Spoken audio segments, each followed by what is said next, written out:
crazy, like I'm the only one. Why'd you throw them stones if you had a wild hell to hold to? Living in your big glass house with the view. I thought you knew I had some help. It ain't like I can make this kind of mess all by myself. Don't act like you ain't helped me pull that bottle off the shelf. Been deep in every weekend, you couldn't tell. They say teamwork makes a dream. Hell, I had some help. She scores! Rutiainen makes it in! Overtime winner! And the Finns have taken down the Swedes in the semifinals. And the heartbreak at the World Junior Championship continues for the Swedes. In comes Gabe Perreault from it and scores! And those two strike again. And now they can smell it. So the United States is off to the gold medal game against Finland. The Czechs will play Sweden for bronze. Every weekend, you couldn't tell. They say teamwork makes a dream. I had some help.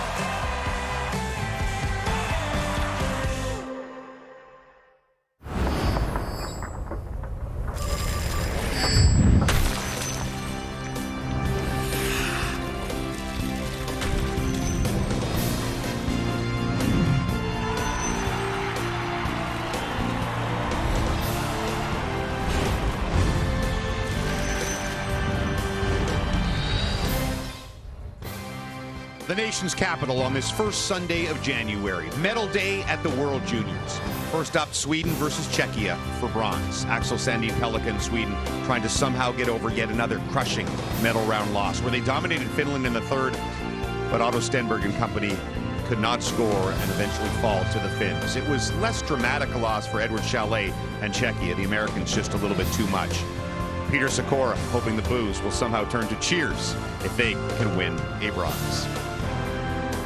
As we say hello, Canada, and welcome to the final day of the 2025 World Junior Hockey Championship. James Duffy alongside Bob McKenzie and Cheryl Pounder, who understood the assignment because she dressed like a gold medal. Or is that a bronze medal? Well, it's going to be both today. Bronze, and then it changes. It changes. Hey, you have the right. You have about 8 gold medals, so you can do it. Canadians would say that a quarterfinal loss is extremely painful, but the toughest game to lose always at the World Juniors is the bronze medal game. You lose for gold, there's a silver lining. But you lose in the bronze, it means you had a pretty good tournament, and you walk away with nothing. That's what's on the line today for Sweden and Czechia. Gord Miller and Mike Johnson get you set. And James, the key to this game might be best described as don't compound your disappointment. And you have to think, Mike, that for the Swedes, that's a much tougher task. It would be. Like, recovery emotionally and mentally is going to be the biggest challenge for Sweden. It's not so much about what they feel when they're on the ice or their energy. It's about trying to get over another brutally disappointing loss in overtime to your arch rival in Finland in a tournament where you had been perfect up until the game where you weren't, and then you got to turn it around in 24 hours and say we're going to try to win a bronze medal. When they've been down this road before as a country, and you look at their record, 3-8 in bronze medal games when they've been in this situation, because it's so hard to turn it back on when all you're feeling is disappointment. If they can do so, they'll, in years, look back at this tournament as a successful one, and if they don't, they'll regret it. This is the 30th year of the medal round format, the 12th time the Swedes have played in the bronze medal game. That's the most of any country. And James, regardless of what happens here this afternoon, with whoever loses, between them, Sweden and Czechia will have lost half of the 15 bronze medal games played. Thank you, boys. There is no more lopsided rivalry among the top echelon teams at the World Juniors than this one. Sweden has won 16 of the last 17 World Junior games with Czechia, including a 4-2 victory in group play this year. Czechia, their one win came in Halifax in the semifinals in 23. Sweden beat Czechia for bronze as well in 2022. The guys we're talking about, the winner of this game is usually the team that gets over yesterday the quickest. It might be tougher on Sweden. Axel Sandin Pellikka, they all wanted to be that team that finally won the gold medal. Do they bounce back today? Well, I do think they do. When you look at Axel Sandin Pellikka and company in particular, the back end, there's a lot of experience there. He's playing his third World Junior Championship. He was the top defender last year, and there's a reason why this guy is as good off the puck as he is on it with his decision making. He can close, he plays physical, he looks to activate, to jump into play, and he's a guy that will look to get a shot through from the point. 33 shots from him on the back end, leads his team right now. He's got over 22 minutes in terms terms of an average on ice. I think this is a leader. He knows the stakes in this game, and I think he'll bring his A game tonight. Bob, it's been 3 days now since that Czechia-Canada quarterfinal game. Has the statute of limitations run out on booting Peter Sikora? Probably not. Number 1-7, Peter Sikora on the Czech team. Number 1 in the hearts and minds of the Canadian fans who didn't love the way that he played against Team Canada. I'll tell you what, I've loved watching this kid play. Washington Capitals 6th-round pick. He's got 4 goals. He's tied for the team in tied for third in goal scoring on his team. He's right up with the team leaders in points. He plays an emotional game, and I understand why fans got on him that night against Canada. But you know what? He's been fun to watch, and he's a driving force on a really high-scoring second line for the Czechs. Usually good players end up, that's not the reason he was booed, but usually the good players are the ones who end up getting booed. Watching Sweden lose yesterday, one of the most emotional guys right after was Otto Stenberg, who smashed his stick right away on the bench, and you can understand it because of what they've been through all these years. He's standing by with Kenzie Lalonde. How's your team been able to refocus and get ready for this bronze? I mean, it was hard. It was a tough loss yesterday, so I think we had a good talk yesterday after the game, and just try to reset the focus and be ready for today's game. When you think of this game, it'll be your final one here at the junior level. What do you want to enjoy about this game most with this group of guys? As you said, like the last game for us, 05, so just try to do something good here and win. You played Czechia in the prelim and you won that game, so what type of effort will be needed to get that same outcome here today? Same as the last game we played them. It's a good team, so we need to play good and play on our best. So yeah. Best of luck. Thank you. Gord was talking about the problems Sweden has had historically, more recently since they won their gold medal in 2012. This is their 7th bronze medal game. They've only won 2 of them so far. Czechia looking for its 3rd straight medal at this tournament, which would be huge for that nation after a long drought. The 2025 World Junior Hockey Championship in Ottawa starts with the bronze medal game between Sweden and Czechia, the 2 semifinal losers from yesterday. The officials for this game: on the left, the referee is Andris Ansons of Latvia. On the right, Mike Langen of Canada. Linesmen are Tommy Nudela of Finland and Terrington Wyonzek of Canada. Starting in goal for the Czechs is once again 19-year-old Michael Rabel, plays for UMass in the NCAA, allowed 3 goals on 24 shots against the United States. And for the Swedes, it's Marcus Gidloff, who played once in the tournament against Kazakhstan, allowed 1 goal on 16 shots. This is his first IHF tournament for the Swedes. After Gagusta trying to lead his country to a medal for the 3rd consecutive year. They haven't done that as the Czech Republic. The last time they did it, it was Czechoslovakia. And Magnus Havelin has seen his team alternate in and out of the medals for the last 8 years, trying to avoid that fate. They won silver last year at home in Gothenburg. 21 of the 24 Swedish players born in 2005. This will be their last World Junior Championship. Great talk here, gentlemen. Pitter patter, let's get at her. And away we go. The Swedes are the home team in this game. They've been in the bronze medal game once before. That was in Edmonton in 2022. The Swedes won 3-1. They played on New Year's Eve. The Swedes won 4-2. As Raditz has it, looking for Peter Sikora. Raditz tried to center it. And here is Sikora. Still hearing the effects of the January 2nd game against Canada when he was taken down by Cole Baudouin of Team Canada. On his 18th birthday, he was booed relentlessly during that game and ever since. Locked in by Jakob Stans, who leads the tournament with 6 goals. Very quietly, not maybe the most hyped player, Stancil, but has been very efficient in Czechia. Now they're in a long line of St. Louis Blues prospects playing in this World Junior Championship. There are 9 of them. And virtually all of them made it to the semifinal round. Lots of exposure for the St. Louis Blues brass. Young Doug Armstrong is here. Their future GM, Alex Steen, he is as well. Mate Mastoluski sends it back down to the Swedish zone. Theo Lindstein leaves it there. And back around it goes to Victor Eklund, one of the few players young enough to return. He's in 06.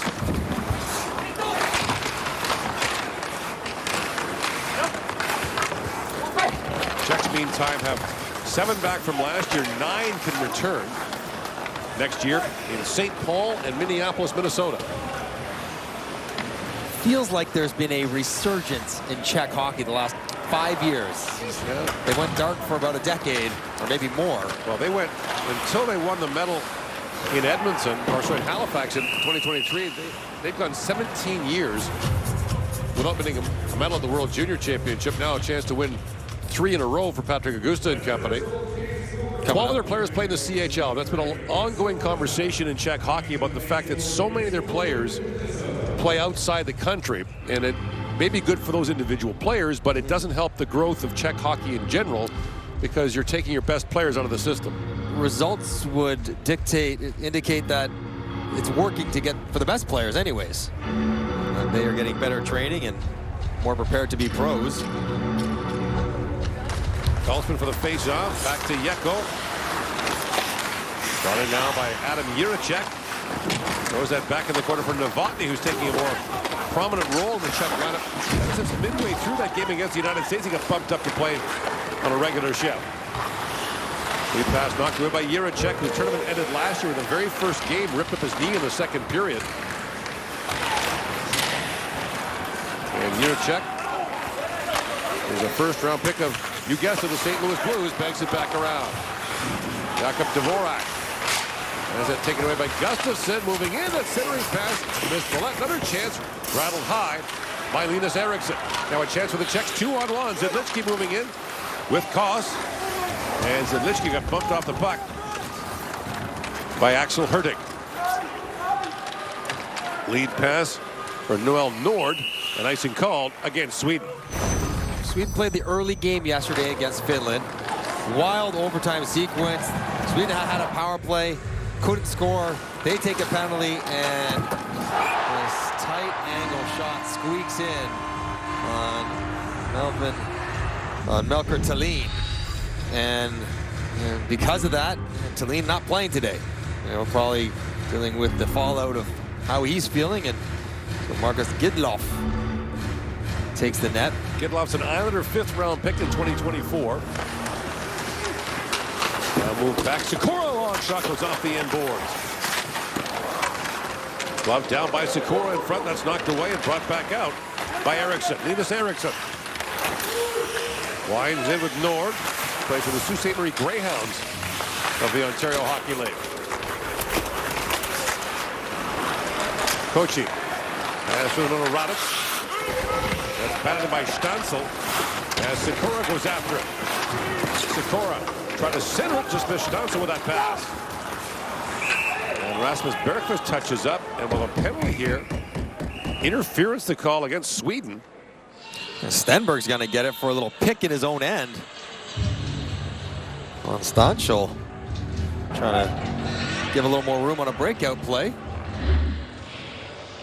Stenberg step in front right here. Number 25, 2 minutes interference. It's almost textbook interference. He's skating, not looking at the puck, stops, sticks his backside out to get in the way of Stansel on the forecheck. You stepped right in front of him! Yes, he did. Right in front of him! Yes, he did. There it is. And so if you thought Czechia would have a real advantage in this game, it would be early, as Finland or Sweden was trying to get their legs and minds into the game. Chance to go on the power play and open the scoring. Czechs are 5 for 21 on the power play, led by Edward Chala, who has a pair of power play goals. One back to Jiricek to Yeko, who scored a power play goal against Canada late to win that game for the Czechs. Here's Yeko from that spot, shoots, and it's blocked by Bergqvist. Yeko out for Sikora. Feltzman feeds that back. Jiricek. Yeko tried to go rink wide and bounced across. They score! And once again, it is Stansel, his tournament-leading 7th goal of this World Junior.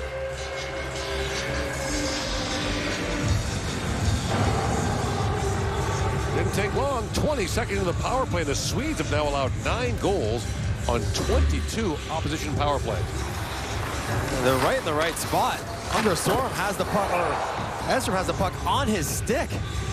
He almost makes it an easier shot because he slows down the pass so that Stansel can put it right where he wants it, under the bar. Nice little slow roller. Plenty of time for Gidloff to get over, but shot that accurate. Czechia opens the scoring, and what a tournament for Stanchel. Yeah, plays for Kelowna in the Western Hockey League. Scored 2 against Canada last year in the quarterfinals, including the game winner with 11 seconds to go. Scored against Canada this year. Scored against the United States as well.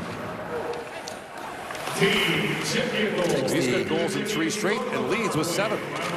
Tournament leader in points as well right now with 10. So the Swedish power play, or Swedish penalty killing rather, has been an issue. They allowed 4 in 1 game to Switzerland, but even then, it's been a problem. And of course, the game winner in overtime last night by the Finns was on the man advantage. And this is not a breakdown in system. Edstrom's right where he's supposed to be. Stick on the ice. That's the pass he's taken away. He just misses it. And you talk about sort of the mental sharpness in a game like this when you're working off of what happened yesterday. Little plays like that can happen more often when maybe you're not quite as dialed in as you'd like to be.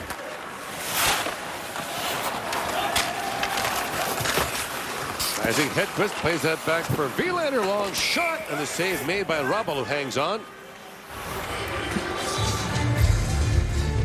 See, Jakob Stanchel leading the tournament in goals. First guy to do so outright since Robert Reichel, who was an incredible international hockey player and producer. And there he is on the bench. In the IHF Hall of Fame. It was the 1990 tournament in Helsinki. It's pretty good company. Well, his line mates, Bobby Holik and Jaromir Jagr. Also pretty good. There's a shot that drifts wide.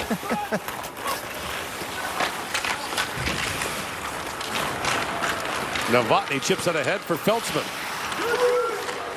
Novotny had that poked away, but it's knocked down by Yeko. Brought back by Hedquist.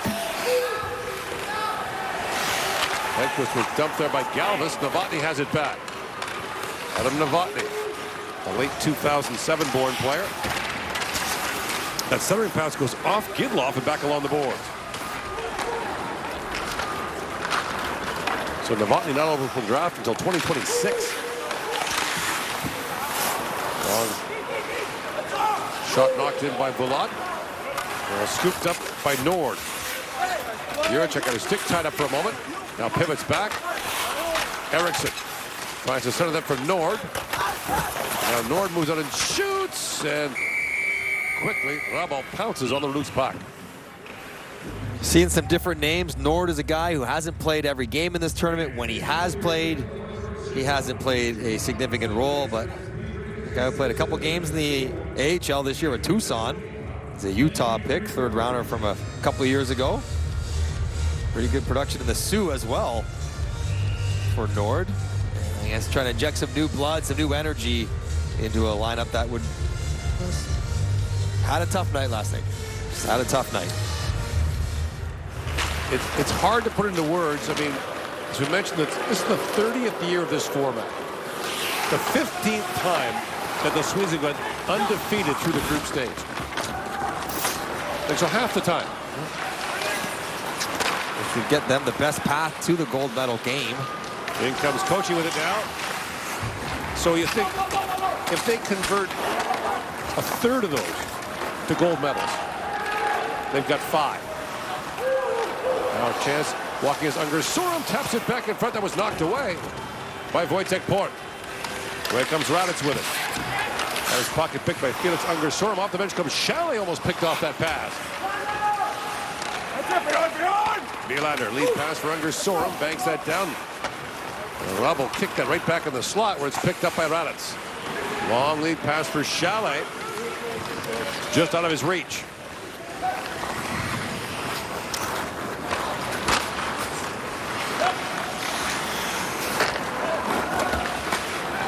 Wilander for Lindstein. That pass for Anton Wahlberg missed. Wahlberg back on it. His 4-game goal scoring streak ended in that semifinal loss to Finland.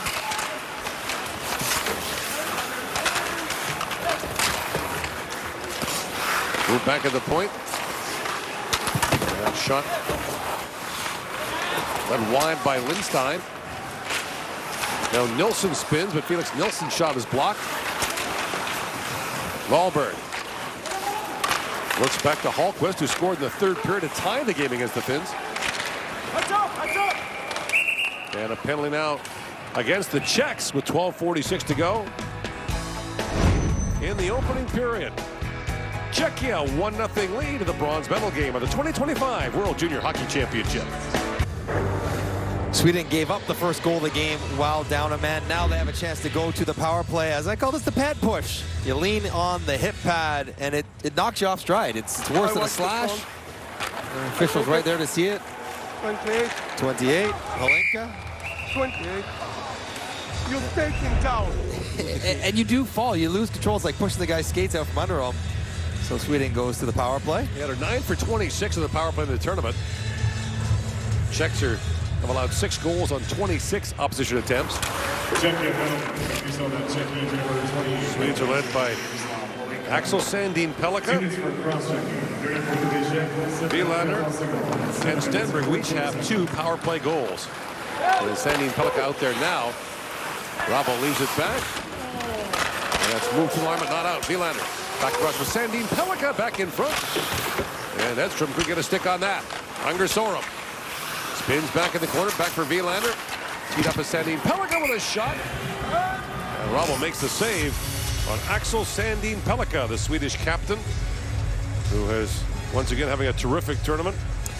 You'd think a 2 defenseman set would not be ideal for the power play, but Sandin Pellikka basically plays as a shooter. Don't think of him as a defenseman, think of him as Ovechkin or Stamkos, a right shot guy who is the designated trigger man for the power play. And Wilander is the one teeing him up. Tied for the tournament point lead among defensemen with Cole Hudson of the United States. So Sandin Pellikka was the top defenseman last year. You have to go back to the first 2 World Junior Championships in 1977 and 78 to find a player who won back-to-back top D awards. Sandin Pellikka fires again. That's Slava Fetisov. Oh, wow. I mean, he has got to be at least a co-favorite, if not the outright favorite to... Now stolen away. Peltzman trying to center it for Zidlichki on the penalty kill. The Czechs do have a shorthanded goal. Sandin Pellikka, the Detroit first-rounder, brings it out. Unger Sorum. The mood of the Detroit contingent at this World Junior Championship has improved considerably in recent days. Sandin Pellikka having a great run. Team itself having a great run. The Detroit Red Wings. Jesse Kiiskinen on a 5-game goal-scoring streak. Yeah, player they traded for. Lead pass missed Wahlberg. 35 seconds to go in the Swedish power play. Moved back around by Fibiger, couldn't clear it out. Herman Troff, who scored twice in the tournament, both against the Czechs on New Year's Eve, but sent back down the ice.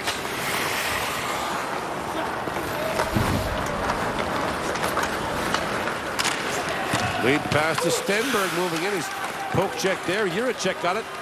And Jiricek lifts it back down to the Swedish zone. Final second of this Sweden power play. 2 shots on goal, but no results. Stenberg winds in. Stenberg with the puck on the feet of Jiricek. Now pivots back along the boards. And Jiricek takes Stenberg in hard. Jakub Dvorak fires it down the ice, but the penalty's over. This will be icing against the Czechs. Stenberg is such an important player for Sweden. A real game breaker with his element of speed. And that guy having a very solid offensive tournament. Saw him take the early penalties. Frustration. Evidence says he doesn't like how this game has started for him. Swedes play a very controlled game, but he's got to kind of get outside the lines, be creative.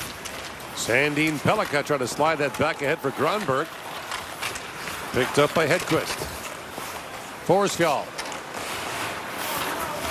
Brings back around the boards, walks back out. That's knocked away by Holenka. Lead pass for Mashtalerski. And Sandin Pellikka took that away. Hedquist drops it back for Sandin Pellikka. Works back in.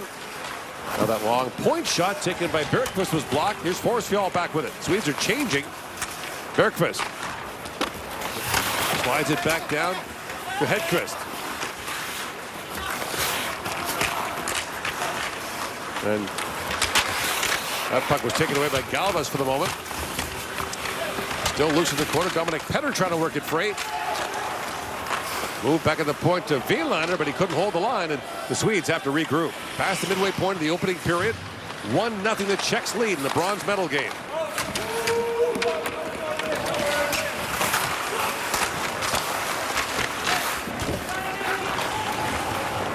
Now move back by Linus Eriksson, and Tom Wielander, the Vancouver first-round pick in 2023, slides out ahead.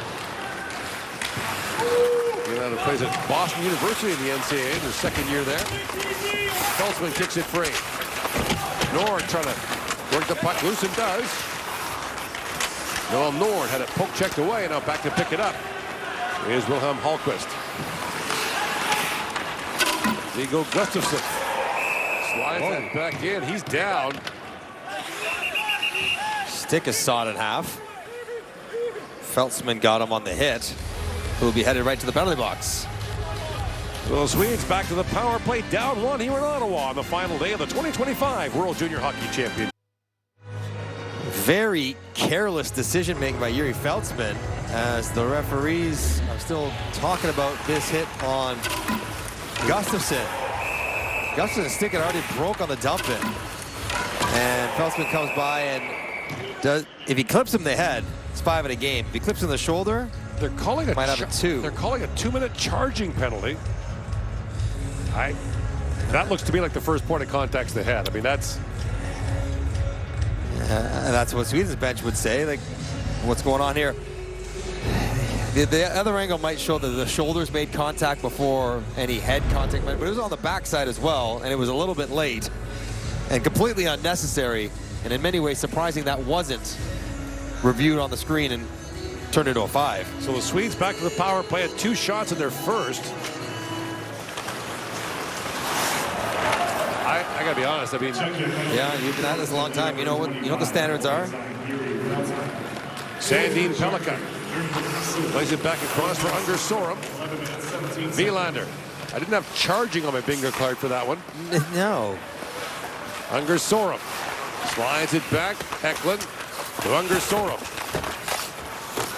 Banks it back to Sandin Pellikka. Unger Sorum centers it. Eklund a shot. Rommel a save. Loose puck is gathered back up by Wojtek Port, and he sends it down the ice.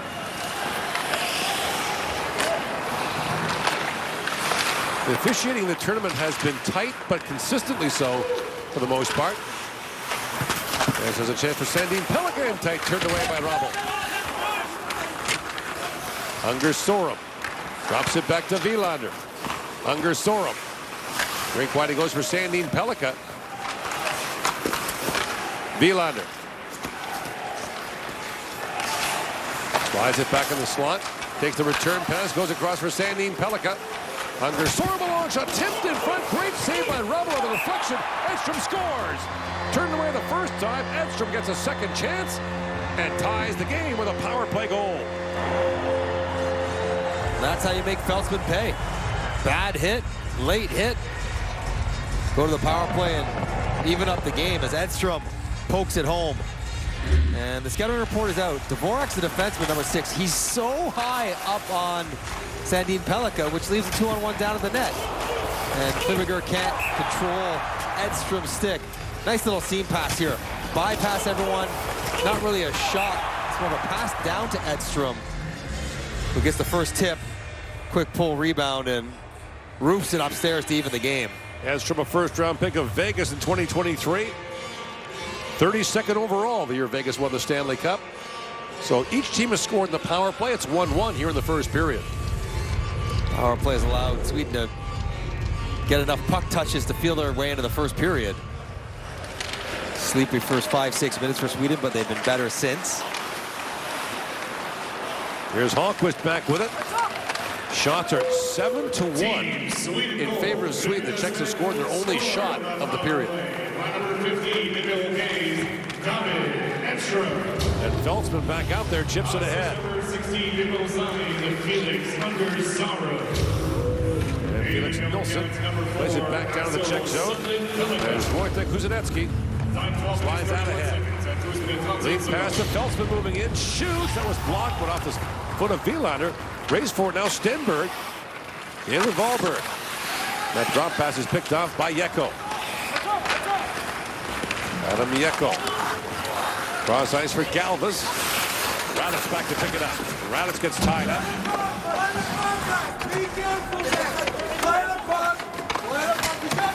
Sikora picks that free. Wielander steps into him. Now Stancil. Slides back in the corner, moves that back for Jiricek. He missed the pass, and it's back down to the Czech zone. And racing in on him is David Gronberg. Gronberg gets their first big hit by Jiricek.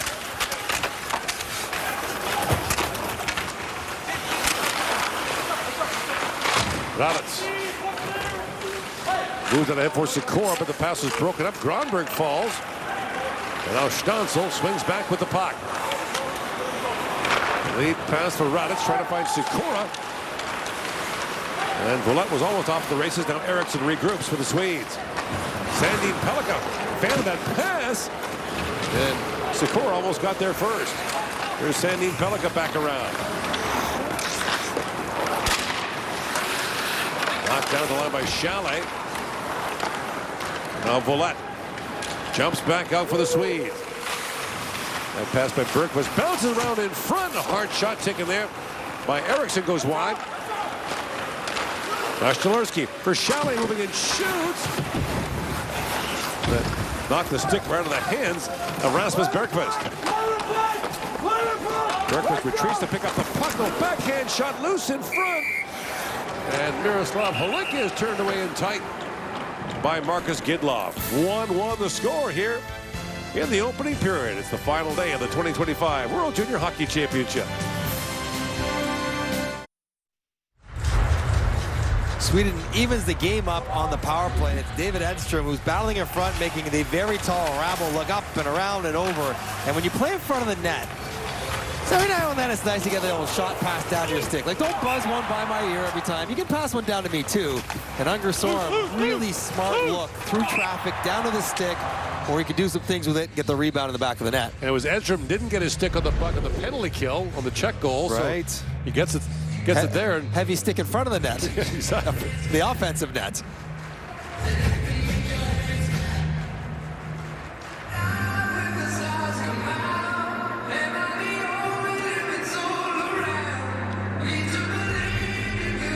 Now up for the face-off against Wojtek Raditz. Here's Sikora. This pass picked up by Stenberg, goes rink wide for Unger Sorum. Unger Sorum plays it back down. Sikora was tied up behind the play by Edstrom. Back at the point. Hallquist, long shot that goes high. Unger Sorum to Edstrom. Pass back to Unger Sorum. That's chip back down to Stenberg. Unger Sorum works that free. Pivots back at the blue line and wrists it back down, but Galvas picked off that pass. Now loose behind the goal. Edstrom trying to knock it loose, and Sikora has it. His third attempt knocked down by Unger Sorum. And away comes Sikora. Straight up there by Felix Nilsson. And they tumble behind the play, and again, Sikora tangled up a long way from the puck.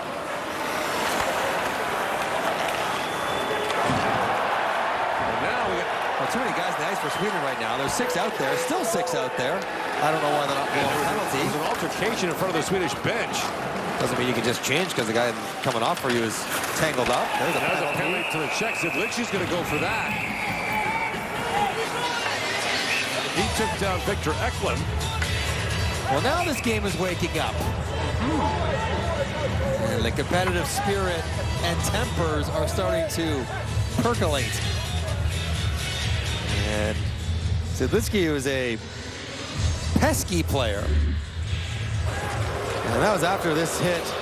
Nilsson on Sikora, who tries to cuff him in the back of the head while taking the hit.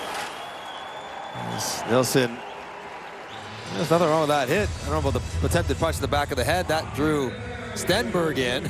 But there's no penalty on this play despite all of this commotion. The penalty is actually here on Zidlicky. Elbow up and tipping over Eklund. And Third power play period for Sweden. They've already scored on the second one. In control, trying to take the lead for the first time. Adam Zidlichki plays for Brampton of the Ontario Hockey League. His dad, Merrick, played nearly 900 NHL games, 3 Olympics. He's a very good player. Yeah, Dad. Very smooth defenseman. And meanwhile, the Swedes had 6 skaters on the ice for all, got away with that.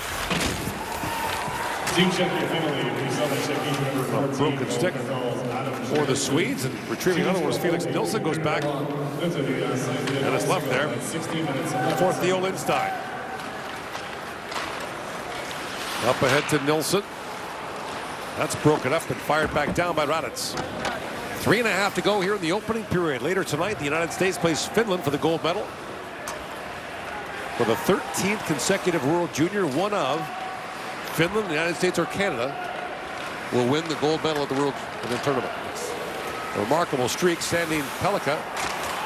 The Swedes would dearly love to be in that mix. Their last goal was in 2012. Stenberg teed up Sandin Pellikka, a shot that stopped.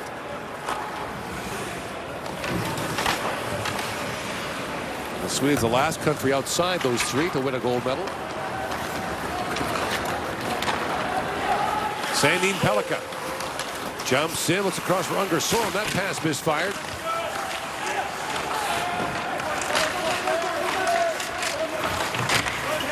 Centering pass knocked away from Edstrom. Wilander walks in and shoots, and the save is made by Rabel. Well, don't miss the return of the foul-mouthed, chirp-serving Crave original comedy sensation Shoresy. The new season streams January 24th, only on Crave. Shoresy characters actually all pretty good hockey players in real life. Played on the barnstorming tour, playing exhibition games across Canada. They're pretty good. And lively. And they serve chirps. Off the draw, Sandin Pellikka sends it back in front. Just missed Unger Sorum with that pass. 35 seconds to go in the Swedish power play. Sikora trying to bring it out. The clearing attempt by Stansel was knocked down. And again. And third try. Finally gets it out. From Wilander.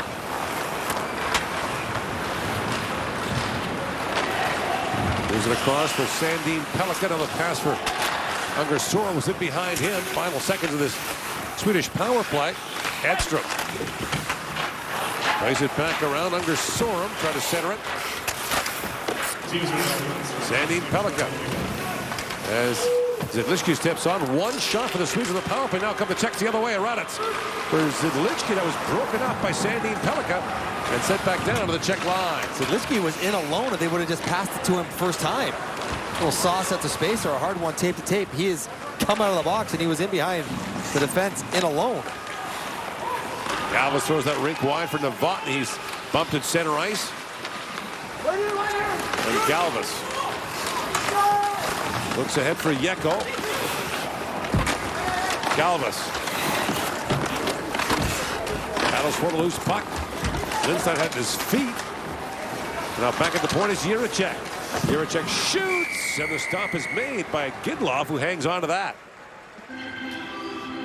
Sandin Pellikka trying to find angles. Now here's the play. Zidlichki's gone.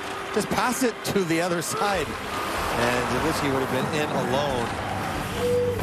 Sandin Pellikka trying to play center field, take away everyone. Does a nice job eventually taking the pass away. Yanni looking on, who's talked about giving him a kind of a 3-question mantra. What did you do well? What did you do poorly? And what are you going to work on tomorrow to try to get better? Last minute play in the third period. Fills out that form a lot.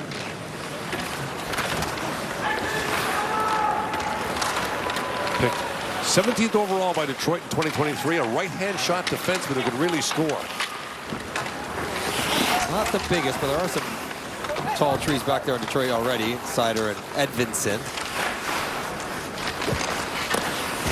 That pass broken up by Stenberg, picked up by Lindstein. We've talked about before that the pendulum seems to be swinging back towards larger defensemen in the NHL. Lead pass to Chalet. Chalet moves in, flips it back in front. Mastalerski tipped that just wide. What a pass that was by Chalet. And Mastalerski just missed. Feltzman. Up for Chalet. Broken up by Herting. Feltzman moves in. Slides it back down to Chalet. They get a shot away, and time expires here at the end of the opening period, but the Czechs come very close in the final seconds. The quick counter almost strikes as Chalet strings out the defenseman. Mastalerski driving far post, just looking for the soft change-up touch and catch Gidloff sliding away from the post. Almost pulled it off. Hard to have a lot of control when you're being hooked that heavily over top of your hands by Wahlberg, just by the post. As that's how Czechia scores. They love the counterattack on mistakes. 1-1 the score, a power play goal each way. Here in the bronze medal game, you're watching the 2025 World Junior Hockey Championship, the final day from Ottawa.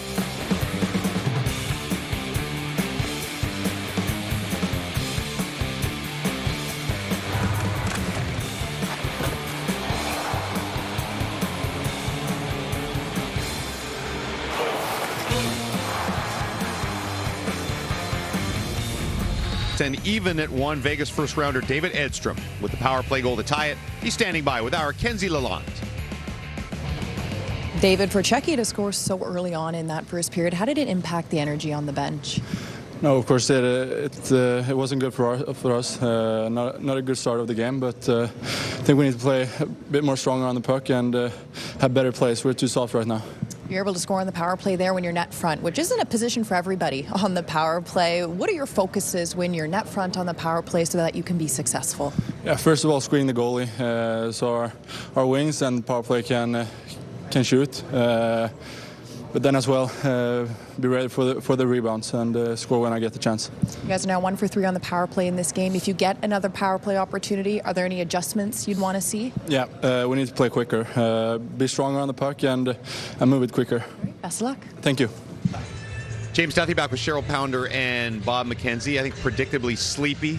What bronze medal games usually are as they try to get into it, get a few scrums, a few hits, and they seem to be into it now. And did the Czechs take advantage of maybe the Swedes being a little sleepier to start? Yeah, I thought the Czechs certainly off the puck drop were certainly first on the puck, and they drew the first penalty, and they're able to strike on it. And Stansel, we talked about his game and how effective it's been. Of course, this is going to be a second power play goal. They're in the 1-3-1 set, a little bit of a broken play as the puck does come across to him. He is able to unload and explode on this one for his 7th of the tournament. But I think his second line in particular with Radek and Sikora, they've been effective. I've noticed them so far through that first 20 minutes. The Czech penalty, I think you could have called a couple of different things. I didn't think charging was necessarily one of the Bob. No, you know, the funny thing about it is, what's the International Ice Hockey Federation? What's their point of difference between all other hockey, NHL, everything? Any hit to the head is an illegal hit to the head. They've got a penalty for illegal head checking. That's a head check. It's clear could be, a shoulder to the head. So whether that's a 2, whether it's a 5, it doesn't matter. The Swedes take advantage of it, and rightfully so. Good job to get the puck up very quickly for Edstrom, the Vegas first rounder. And they really needed that. They needed that lift to take advantage of that bad penalty by Czechia, because as you said, coming out, they seem to be a little, even though Czechia played later last night, the Swedes had a little more rest. It seemed like the Swedes were a little more out of sync to start the game. And longer the Czechs hang around, the better. Remember, Sweden 16-1 in their last 17 against Czechia at the World Juniors, but that really doesn't matter to these guys or the guys in the Czechia room. Some good Canadian memories next, the 20th anniversary of the gold in Grand Forks.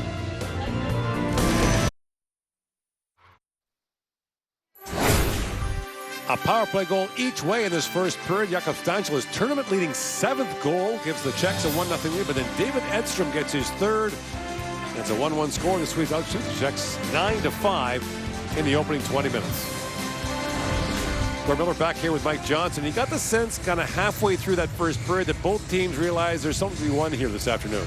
It took a little while for them to warm up and get themselves into the game, but once they got going, young players will be young players, and the competitive spirit starts to climb up, the physicality starts to ratchet up, and the game felt like a normal game, a game with something on the line, which is how it should be played.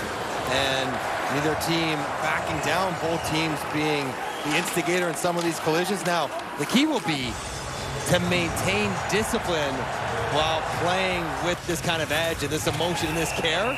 And maybe the team that plays with the most control while being physical has the best chance of winning, given that both goals were on the power play in the first period. You kind of wonder, you know, you think back to last year's bronze medal game. We're in for that kind of finish. Remember last year, the Czechs trailed 5-4 under 2 minutes to go. They scored 4 goals in a tournament record 50 seconds to win it 8-5. I'm going on a limb and say we're not going to get that again. Ever. Ever. That was something. Beat the Finns to win bronze last year. To win medals in 3 straight World Juniors for the first time since 89 to 91 when they were Czechoslovakia. So this will be the first time with medals in 3 straight as Czechia / the Czech Republic. And Sikora got dumped, which delights the crowd here. Stenberg moves in. Now Stenberg feeds that back down. It got away from under Sorum. Back at the point, Wielander. Tight ropes the blue line, and Wielander slides it back in front for Nilsson. That was deflected by Galvas. And Nilsson moves that back down to Wielander. Looks to Stenberg. Banks it back to Nilsson. Felix Nilsson, a Nashville second-round pick.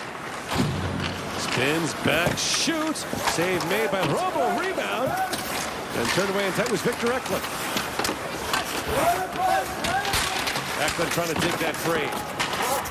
Galvas banks it ahead, finds Chalet with it. Edward Chalet playing his 3rd and final World Junior Championship has moved off the puck by Lindstein.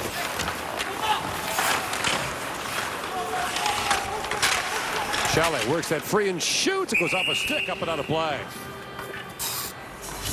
Chalet, as you mentioned, has been on this stage for 3 consecutive years, and what a run he's had.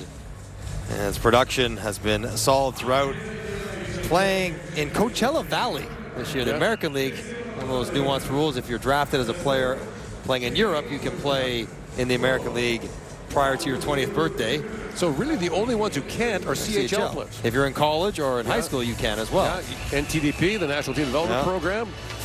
Junior A hockey. And I'll tell you, the NHL teams love that flexibility. Sure they do. To be able to sign their players, get them into their program, into their building and coaching. The whole landscape's going to change here now. The NCAA is now allowing CHL players to play in their league. So there's a lot of question about what that's going to lead to. I mean, 12 of these Czechs already played the CHL. 2 more played it last year. I think the biggest question becomes, do American players elect to play in the CHL early and then maybe go to college after high school after playing a year or 2 in the CHL? That's the great unknown.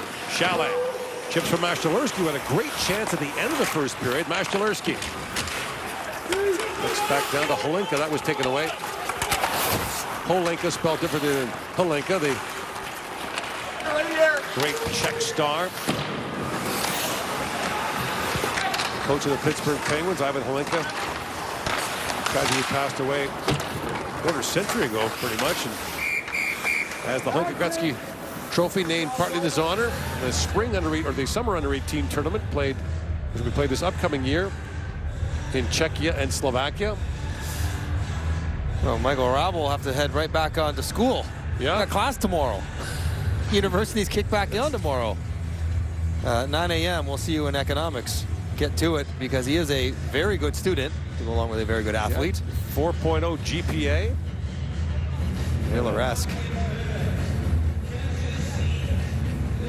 I remember the one year at the World Junior over in Europe, some of the American players had to write exams. They were proctored by members of the coaching staff to oversee those exams.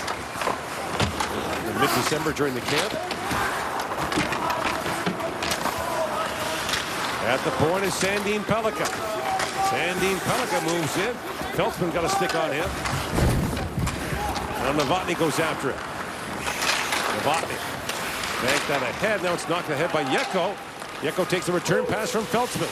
Yeko's shot goes off the skate of Sandin Pellikka and wide. Feltzman back on the rebound. He got crushed there by Sandin Pellikka. Here's Sandin Pellikka back with it.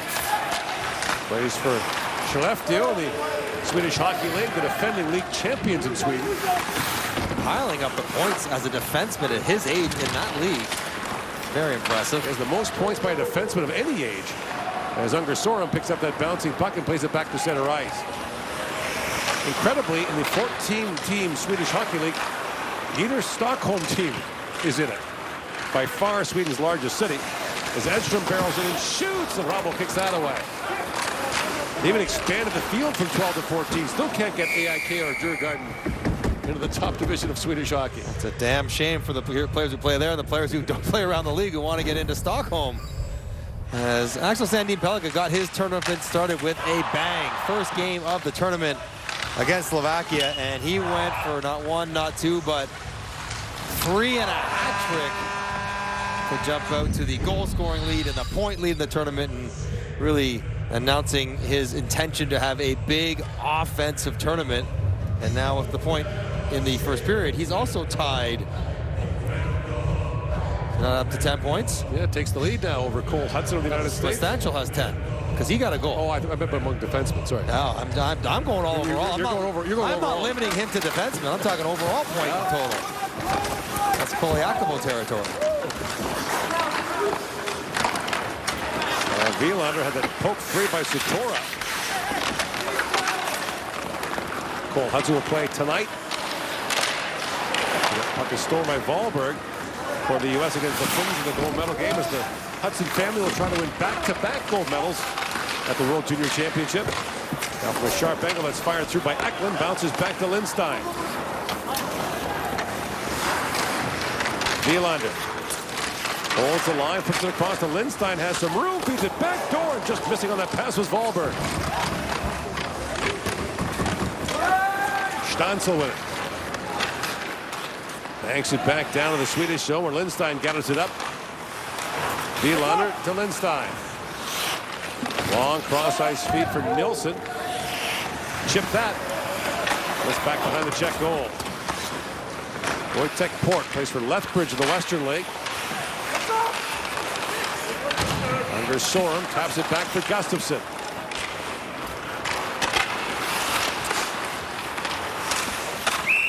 Now the plays offside at the Swedish line. I see. Wahlberg not happy, wasn't able to make contact. This is a tremendous pass by Wielander. Backhand, full length of the line, and Lindstein goes back through it, and Wahlberg's got it all teed up. And he just mistimes it. I don't know if that puck skipped over top. I think he went over top of it, as he was looking for the sweeper. Not quite a one-timer, more like a sweeper action. Playing in Rochester, the American League this year, has 4 goals in 23 games. First full year in the American League, played a handful of games last year after the Swedish League season ended. That would be a tough league to play in as a teenager. There's Chalet. In shoots off the stick of Gidlov. It's going to be a tough league for people who aren't teenagers. Yeah, but particularly. Stenberg sends it back in front. Edström chipped that wide. Edström, who had the Swedish goal in the first period, feeds it back down to Stenberg. Stenberg. Bort Gustafsson. Winds in, feeds it across, and Holmqvist sent that back in front of it off the stick of the Czech defender Jiricek, and almost in the net. In comes Holinka. He's a turn, and a hard shot taken there by Mateo Kochi, the defenseman who jumped up. And here is Holmqvist. Bort Gustafsson to Stenberg. And Galvish plays it back around. Novotny tied up by Forsfjall.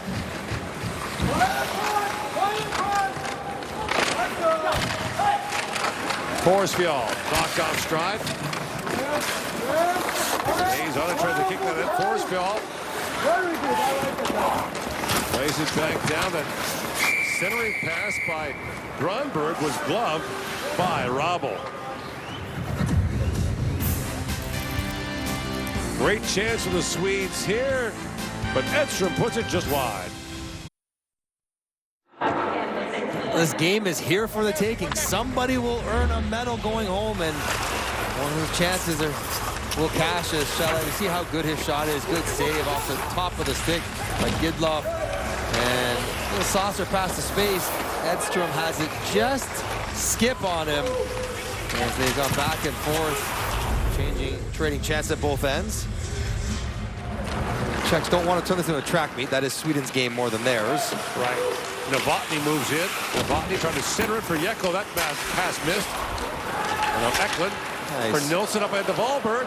Busting in. Wahlberg rolls it down towards the goal, and Rob will knock that away. Yeko counterattacks for the Czechs, but Sandin Pellikka picks it off and finds Wahlberg. Jurček goes back and taken it hard by Eklund. Sharp angle shot stopped by Robel.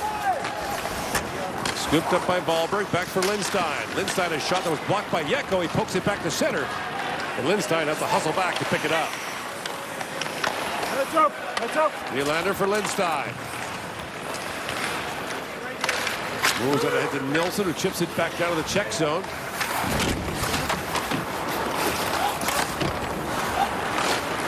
Horsfeld plays that back. Here's Lindstein with it. Chops at it. Yeko. Adam Yeko of the Edmonton Oil Kings. Banks at it. Two of these Czech players play for Edmonton. Also Miroslav Holenka. Koss works it back in. Andre Koss swings that rink wide. Novotny long shot. Dvorak on a long shot. The save made by Marcus Gidloff, who's only faced 8 shots from the Czechs in the game. Scored against on the first one he faced, and he's been clean since. Haven't credited that shot yet. Now working right back in front is Linus Eriksson, and that's gloved by Robel. And you see Port on the bench without a helmet, so a little stretch pass here. That's great weight on the pass to Wahlberg. He's going to try to cut in, but Port gets his shoulder in front of Wahlberg's. And that is the leverage he needs. Pretty smooth. Almost catches the helmet mid-flight. Yeah. I realize he goes for a change, and apparently Robel's like, you know what? I run a tight ship. Nothing gets in the back of my net. I don't care what it is. I'll shoot that helmet to the corner. There are goaltenders who don't like anything in the net. Not all practice. Everyone that gets by them, they pick it out and shoot it out. Although I was thinking maybe some of the goalies also occasionally have to push off the back of the net. They actually, you know, they're in a big scramble, so maybe it's more not quite so superstition based. Not a good look during the warm-up when the net looks like a puck bag. Raditz. Sharp angle shot stopped by Gidloff. Played back in by Dvorak. Here's Raditz with it, trying to pull that free. Knocked away by Ungersorov. Ungersorov's pass is broken up by Stancil. And Raditz has his hands full with Sandin Pellikka. Now a centering pass. Sikora got a stick on that. Loose at the side of the goal. Sikora reaching forward again.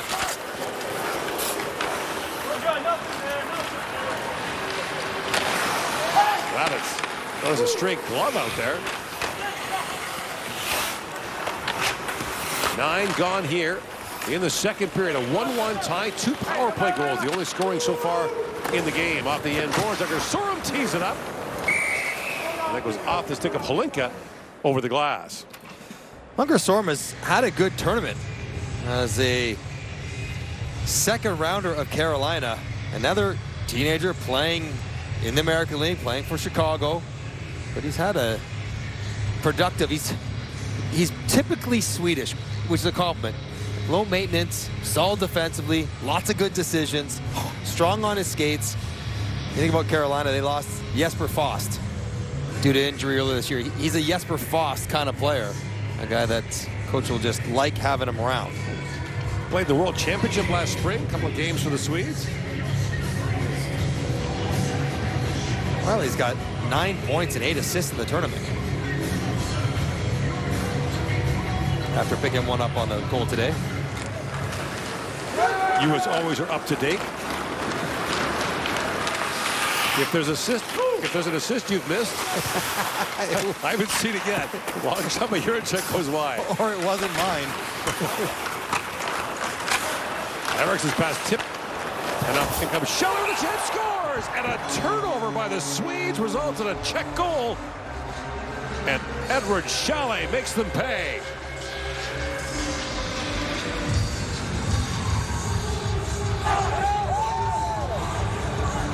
That is a really tough turnover for Sweden.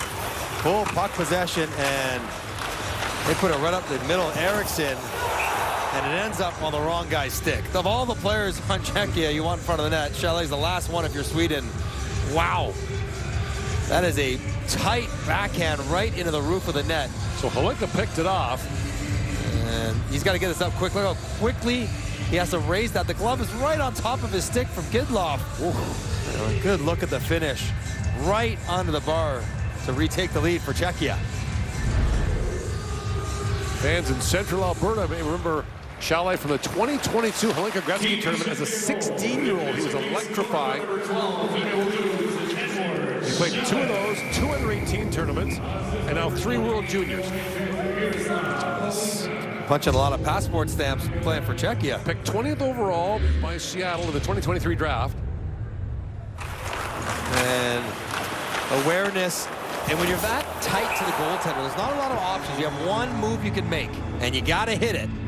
If it doesn't work out, you've run out of space to make anything happen. That's a big league backhand. I mean, that's bigger than big league. That is one that's what percentage of NHL players can do that?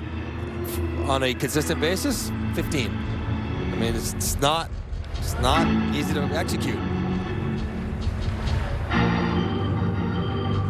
And looked very calm about it. No stress in that move. Totally at ease with what he was doing. Well, you've played 60-some games at under 18 and World Junior tournaments. I guess that stands to reason.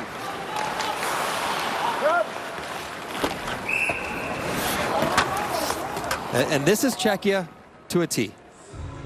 Playing hard, right? Battling in front of their own net. Goaltender's been sharp, and just be opportunistic. There's a reason why they lead the tournament in shooting percentage, down to 17 after last game was 19 coming into the semifinals.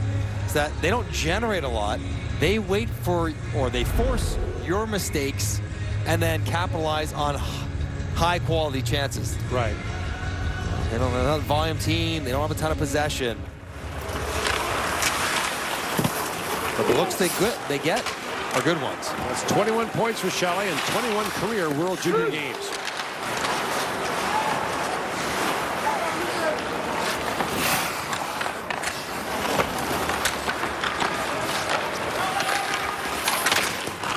I'll move ahead for Sikora. Swings that rink wide. Fibbiger's shot was off the foot of Hallqvist into the Czech bench, but Edward Chalet has given the Czechs a 2-1 lead here in the second period.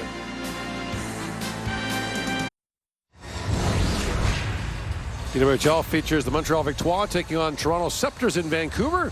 Tune in Wednesday at 10 Eastern, 7 Pacific on TSN. Yeah, happy birthday, Dad. Sure. Always nice to have a chance to say hello.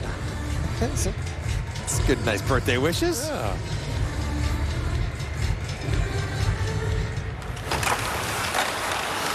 Who'd be born this close to New Year's? Oldest one in your class. Yeah. Well, of course, you know, the tournament goes by birth years, so.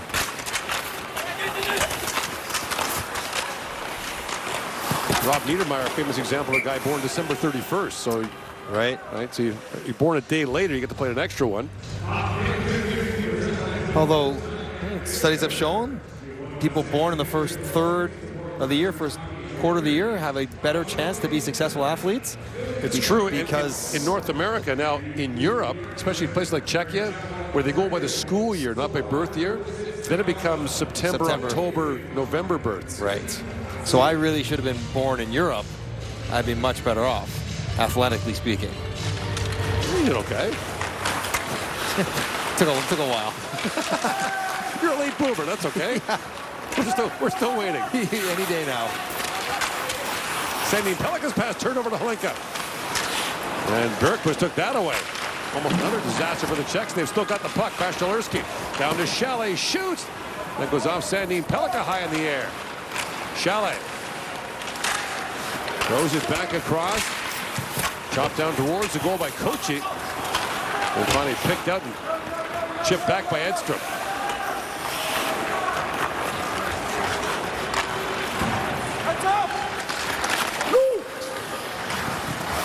By the way, if you're wondering, 21 points in 21 games for Chalet does not put him in the top 50 in tournament points. The all-time leader is Peter Forsberg with 42 points in 14 games. Well, when you say that, it's not to diminish Chalet's accomplishment. No. They're tremendous. Right. And yet, you remember even a couple of years ago when Connor Bedard had 20 points in one tournament. Now, the one thing you'd say is that, you know, Forsberg had 10 points in a game against Japan. But, I mean, you play the teams. You can only... Listen, I saw a couple of Czech players pile it up against Kazakhstan. So right. These things can't happen any year. Chalet he's been money. In the big games, it's not just against the weaker teams in his career, the World Junior. Pavel Bure, 27 goals in 21 career World Junior games. He's the kind of guy who should have that record. Right. Being one of the greatest goal scorers of all time.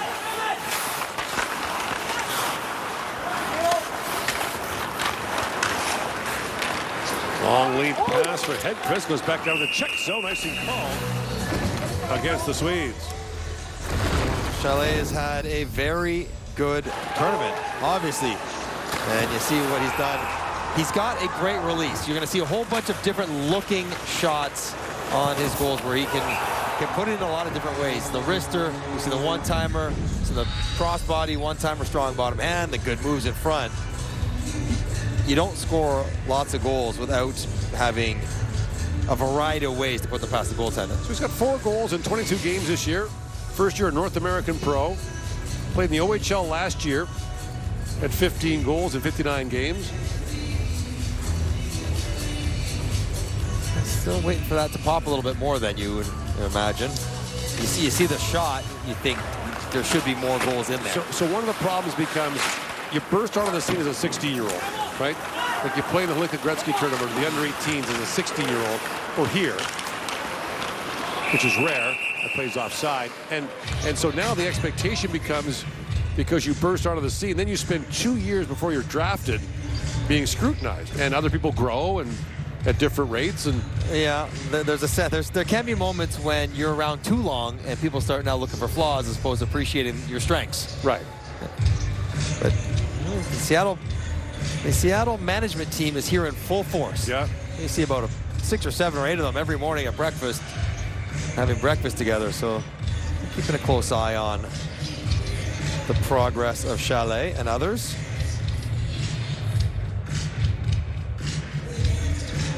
Be good to be drafted by Seattle. You know there's going to be room for you soon. And they've got one of the best American League locations. Coachella Valley is basically Palm Springs. Can't wait for Coachella, the music festival. Big hit in the corner as Eklund sent it to Fibiger. And now they re-engage at the side of the goal. Picked up by Nilsson, Felix Nilsson. Swings it back in. Now chip back ahead. Glove down by Sikora. He finds Stansel busting in, shoots, and just missed. Stansel almost got his 8th there.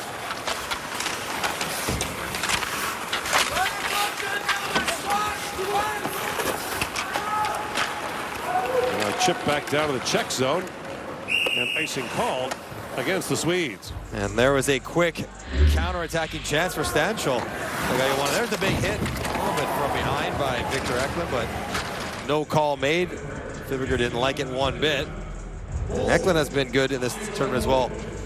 So Stanchel is a bigger bodied player, 6'3". He uses a very long stick. And you can see it's harder to get it in tight to your feet to release like that last shot when your stick is so long. It's one of the disadvantages, I suppose, of having a longer stick. Long shot by Galvas deflects wide. The tournament record for goals in one World Junior is 13 by Marcus Naslund, the same tournament where Forsberg piled up all the points. Look out. Patrick Augusta had to be quick on his feet there as the puck went rocking to the Czech bench. 13 in one tournament. That's a great career. Augusta pretty chill about it, though. They hit Lenny Schmidt. That was no, he's calm. He blocked a lot of shots at his time, but he managed to get out of the way of that one. And then and then you'll give it to the guy, Malenka, who shot it into the bench when he gets back on it. There's Ladislav Schmid, a very good NHL career. Yeah, played for the Czechs when they won bronze in 2005 in Grand Forks, North Dakota. Now, what's the discussion here? Possibly puck over glass, but it didn't go over the glass. It landed in the bench. Just want to maybe clarify it didn't sail. Face-off should be in the defensive zone. It was clearly shot from the defensive zone. Ladislav Schmid blocked over 1,000 shots in his career. Well, if I put it outside, it's where it's going. I guess maybe it was released from outside the zone. I thought it was from inside, but Czechs won that bronze medal in 05 in Grand Forks in overtime against the United States. They went 17 years after that without a medal. That drought is long gone. A couple in a row, looking for 3 years in a row. The Swedes incredibly went 11 straight years on a medal from 1997 to 2007 and almost got relegated in Halifax in 2003. That shot by Novotny is knocked down by Gidlov. Oh, that lead pass just missed Edstrom. He falls, and back the other way comes Yeko. Yeko with Novotny. Yeko in, shoots. It's off the stick of Gidlov over the glass and out. So the pattern is clearly established for Czechia. They don't break you down so much on a cycle or on extended possessions. They wait for you to turn a puck over going one way, and they are very good quickly going the other way. And here, Yeko gets into the middle of the ice. That one was probably going to miss the net anyways, but Yeko had the huge goal against Canada with about 35 seconds left to win on a power play one-timer.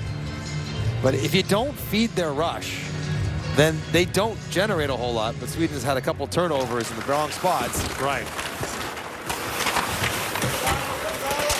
Sikora kicks that free.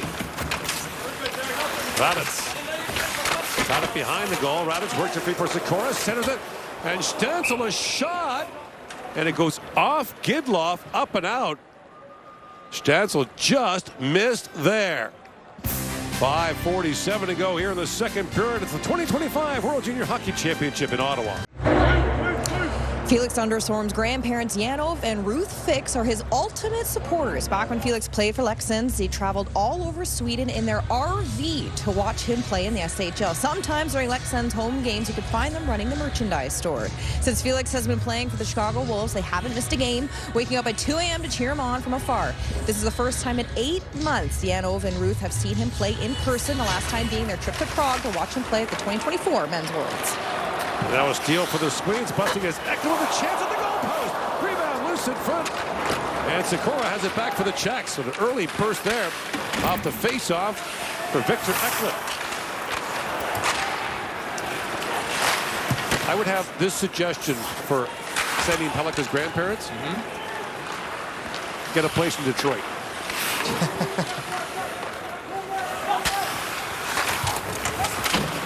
Or just tape the games and watch them in the morning. Right. Also a good option. And for Understorm's grandparents, Raleigh, North Carolina. Because you got to think both those guys are going to have pretty good chance at NHL careers. Behind the play, Sikora taken down by Sandin Pellikka. Here's Sandin Pellikka back with it. Feels like everyone left in the tournament has put Sikora on their list. Well, it's a good way to win over the home fans. If there were any here for Czechia. But the Canadian fans certainly appreciate it. Yeah. 4:36 to go here in the second. So we mentioned Stancil's release. Gord, you had it right. From the slot, quick release. Now he rings this one off the bar. Oh. A glancing blow, cleanly built, beating Gidlov. And Eklund does the same. Heavy wrister. And Eklund, who is eligible for the draft. That's a great look at it there. There's lots of room over the shoulder, just a little too tight. I would have thought to be a top 15, around 15-ish pick. Has not hurt his cause at all in this year's tournament. Eklund's a late 06 born, so has to wait a year to be drafted. Ballberg back across to Understorm, centers it, tip goal, they score! And that's Edstrom who strikes again to tie the game again.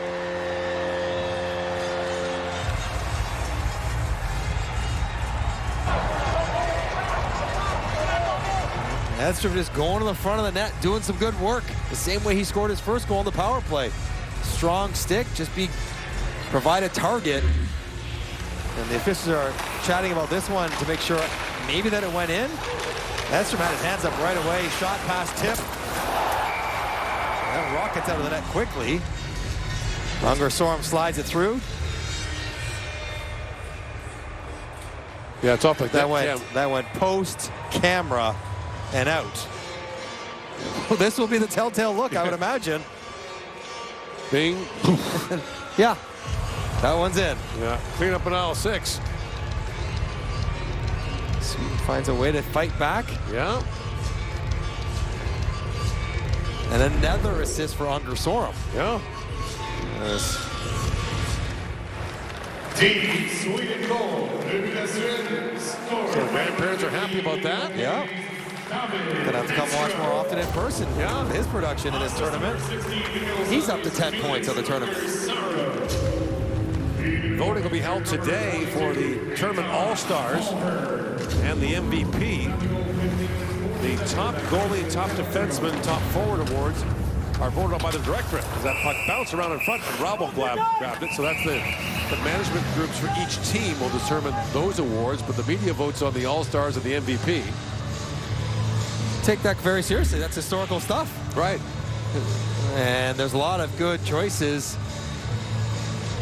And Edstrom tying the game. And part of what you have to consider is the strength of each group. A lot of guys have, let's see the lens of our camera going flying out in the crease. Watch it come popping off. Oh, that's a broken bit of glass. I want to get the ice crew out there. But who you played against, how'd you play against the biggest games? Right. Not just who has the most points.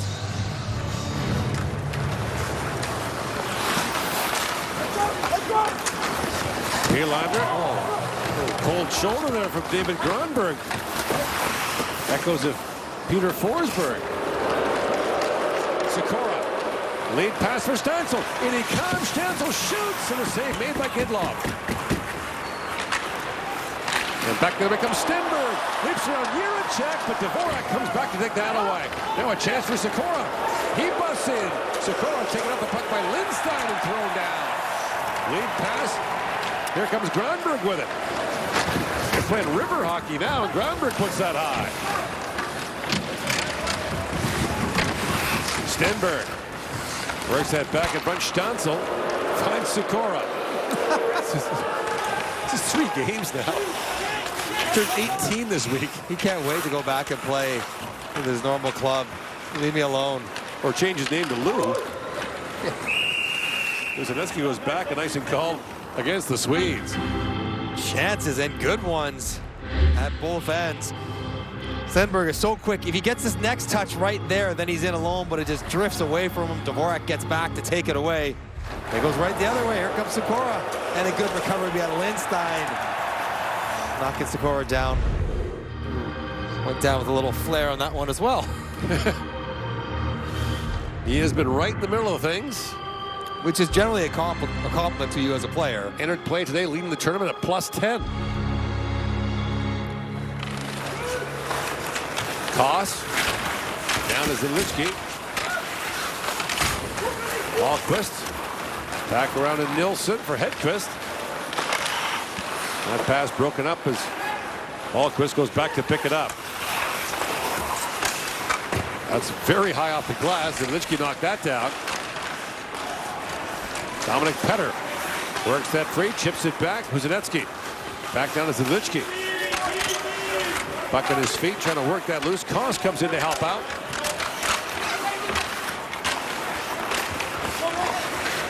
Koss. Kuznetsky, long shot, saved by Gidlov. They'll move back in front again, and Gidlov makes the save. Yeko was in there digging. He gets thrown down. And plays goal with 2:05 to go in the second. Not an easy game for Gidlov. First of all, if you're stepping into the game with a team in front of you that is devastated about what happened yesterday, and as are you, but you didn't play in the game, so it's not quite weighing as heavily on you. You want to have a good performance. You want to get a bronze medal. The chances you're facing are not plentiful, but they're difficult. And he's had to fight the puck a little bit at times to make sure his team is still in this one. Leave it. No. We're good. We're good. Hey. Guys, we're good. Give them some room to get up, guys. Referee, the peacemaker in the scrum. Yeah, Mike Langen making sure everything's orderly down there.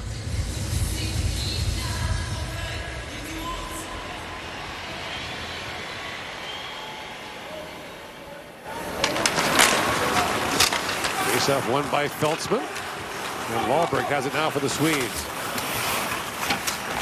As soon as this game ends tonight, the rink crew will get to work changing the paint on the ice and getting the Ottawa Senators home rink prepared. They've got Detroit coming in for a big one. On Tuesday, I think it is. A big game, and the Senators will be happy to get back home. They've been on a Christmas-interrupted 9-game road trip for a long time. Next will be the Minnesota Wild's turn to vacate their building. And in 2027, Canada will host again. And the tournament site will be announced probably in a month or so. Edstrom flips it back across.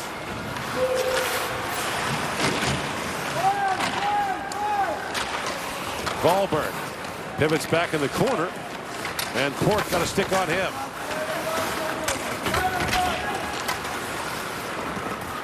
No power plays here in the second period so far, as Lindstein goes back. Final minute of the second. Lindstein for Forsfjall. Lead pass to Stenberg. Backhands that back across. Chipped ahead by Wielander. And Gronberg moves in. Gronberg.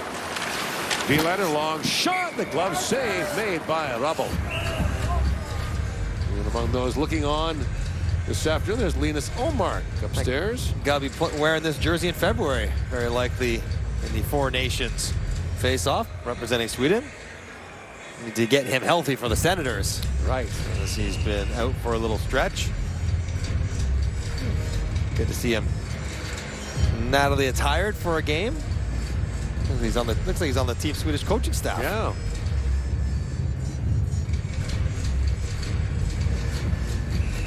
Only if he has white runners on.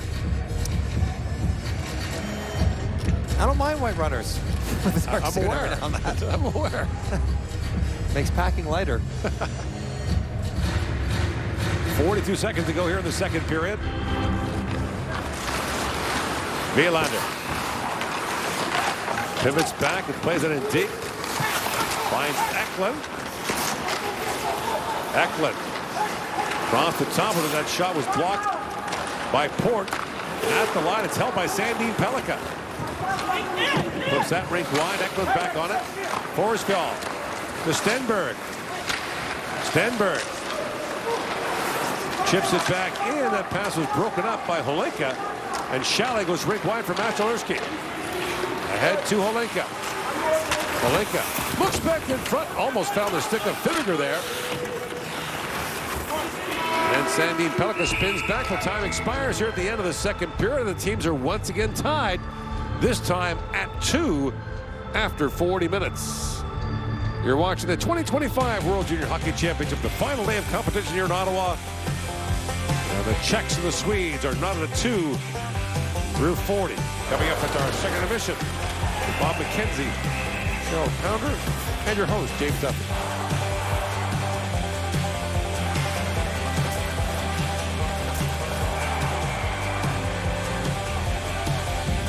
TSN tied at 2, 20 minutes to decide a bronze medal at the World Juniors. Jacob Stanchel has had numerous chances. He's standing by with our Kenzie Lalonde.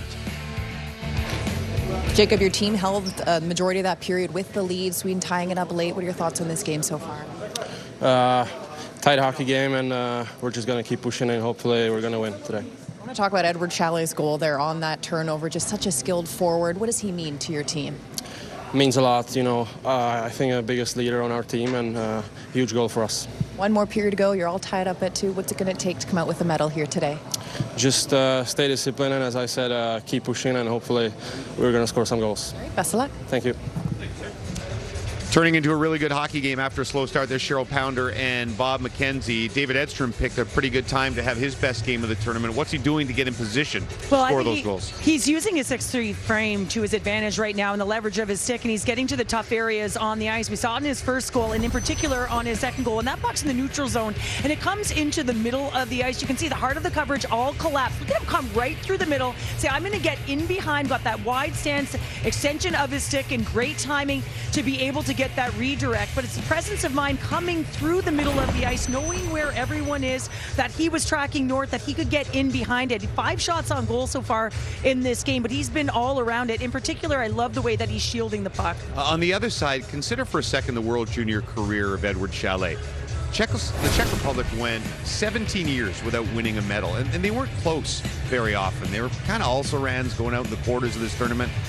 So he has a chance today to win his 3rd straight medal, and obviously it's more than him, but a huge part of this Czechia turnaround at the World Juniors, Bob. No doubt about that. And you see from that, he always gets his points. He's such a smart hockey player. He's got great hands. He's a great finisher. He's much more assertive this year, and that, of course, was his 6th goal of the tournament, and he's been so big. A bad turnover here by Linus Eriksson, number 14, and it ends up back on Chalet, and as I said, he's terrific. The thought was he'd be playing on the Ontario Hockey League for the Kitchener Rangers this year, but he came out of the gate so well in the American League, 4 goals, 10 points in his first 13 games, they decided to keep him. Now, mind you, he's only had 1 assist in his last 10 games since then, so if they wanted to send him back to Kitchener for the balance of the season after this tournament, that might be a really good idea. I don't think it's going to happen, but nevertheless, that was a big goal, and he's been a big-time player for them. Bob, by the way, has no ties whatsoever to the Kitchener Rangers. Let's declare that. The guys we're talking about, Sandin Pellikka leading the Swedish league in scoring, which is remarkable for this age. But every time he's on the ice, he kind of looks like that guy who's been playing pro for 3 or 4 years, doesn't he? Not a World Junior player. And when you hear the commentary team, Gordon, MJ, say his name every time he's on the ice, you know that he's getting incredible puck touches. It's a maturity to his game, and yes, this is his 3rd World Junior Championship, but it's the layered approach to his game. He can find areas of the ice to get his shot through. That's why he's leading his team. How about his defensive play? He's evasive, he's elusive, which also means that you have to have the instincts to know what that next step is, with or without the puck, which is why you see him on offense as well. I'd love to track his possession numbers because he seems to lead the exits and the entries and makes the motion happen, but you can't forget his defensive play as well. Great stick there, transition skating, leading 1 versus 1. So you're certainly seeing his influence of play in all 3 zones. And if there's a way to get Axel Sandin Pellikka on the Kitchener Rangers, Mike McKenzie would also appreciate that somewhere along the way. Let's head to break here. 1 period away to decide a bronze medal. The Czechs, again, just quite a run over these last 3 years. Can they get a 3rd straight medal? We'll find out in 20 or more. As they did in the first, the teams exchanged goals in the second, but this time they're both at even strength. Edward Chalet gets his 6th of the World Junior Championship. David Edstrom his 4th. And the shots are pretty close. 2017 in favor of the Swedes. A 2-2 tie after 40 minutes. Gordon Miller back with Mike Johnson, and the Czechs are doing exactly what you thought they'd do. Hang around, defend, make life miserable, low event game, and give themselves a chance to win. And that's the most important part. They have done enough and been good enough slowing down a high-powered offense in Sweden. Yes, they've given up 2 goals, but not that many shots, just 20 against. They haven't had long stretches in their own end.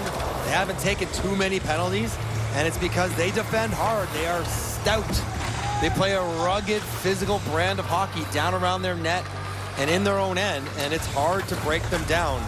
And if you would have told Czechia before the game, we'll give you 1 period to win a medal, would you take it against Sweden? They probably would. And they find themselves in a comfortable spot in a tight game, trusting that they'll figure out how to score 1 more goal. The last bronze medal game to go to overtime, by the way, was 2 years ago in Halifax. It was a wild one between the U.S. and the Swedes. Swedes tied it with 22 seconds to go in the 3rd, but then lost it in OT. Chaz Lucius scored for the U.S. to win it 8-7. Jiricek plays it back in. The Swedes also lost the 2nd last bronze medal game to go to overtime. That was in 2017. Denis Gurianov scored for Russia. A long shot by Stancil knocked away. That was in Montreal.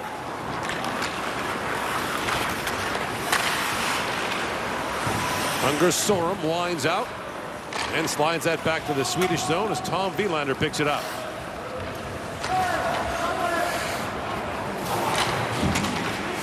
Wilander bottled up, and reaching for that was Holinka. Drops it back to Chalet. Zanetsky moves it back in, and jumping up is Galvis to keep it alive. And batted back in by Holinka. Ashtalerski loose behind the Swedish goal. Chalet back for Galvis. Zanetsky's shot that hits Holinka in front, knocked down by Chalet. Throws it back ahead. Lindstein has it back down for the Swedes. And Lions through center ice. Eklund long shot. That goes wide up the other side to Eriksson. Felix Nilsson had that knocked away. Ashtalerski jumps in with Chalet. The puck picked off. And quickly back ahead is Viggo Gustafsson. Moves it back down to the Czech zone as Port goes back for it. Loose puck in front. Stenberg had his shot blocked by Feltzman. Cross he goes to Novotny. Now Novotny shoots from a sharp angle, and a save made by Gidloff. The game progressing, getting down to winning time, and every decision becomes that much more important. You get Viggo Gustafsson decided to join the forecheck as a defenseman, get all the way behind the net, and that allows Novotny to stretch it out down the opposite end and challenge Gidloff on a long shot. But you like the enthusiasm, you probably don't need it in that moment if you're Gustafsson. The last two bronze medal games have been kind of interesting. 8-7 2 years ago, 8-5 last year. Got a ways to go to get to that this afternoon. Hallqvist had to Granberg. Back to Hallqvist, who scored the tying goal in the third period against the Finns yesterday. Feltzman to the line, and it bounces just out.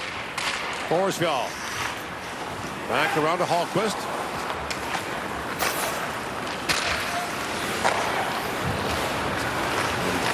Wilhelm Hallqvist up for Granberg. Moves that back down the Czech zone.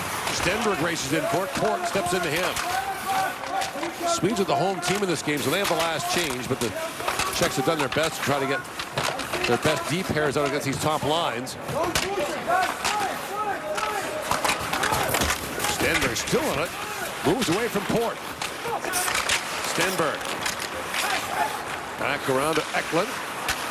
For Ungersorum.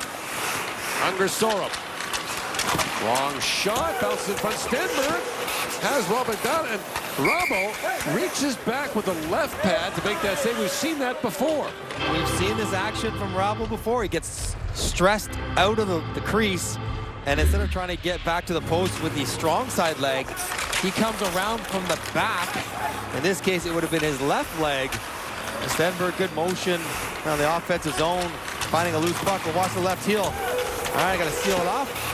And he gets it pretty tight. Cooks it in there nicely. Got the toe right up against it. Pad in behind it. It's good awareness on an attempted bank in from Stenberg. Ungersorum chips that back. Sandin Pellikka's shot. Robble to save on that. Got a long way to go to be the most unconventional Czech goalie, though. And that's rolled through the crease by Ungersorum. Start with Dominik Hasek. And end there. Roman Cechmanek was not the most textbook. Pretty good international goaltender for Czechia. Stancil up ahead to Sikora. Now brought in by Wahlberg. Pivots back along the boards and moves that around. Wilander steps up. Well, Wahlberg slides that back. Lindstein to the side of the goal. Ungersorum centered it and just missed Nilsson with that pass. Lindstein on the other side. Moves it back. Wilander, Wahlberg got it with a shot.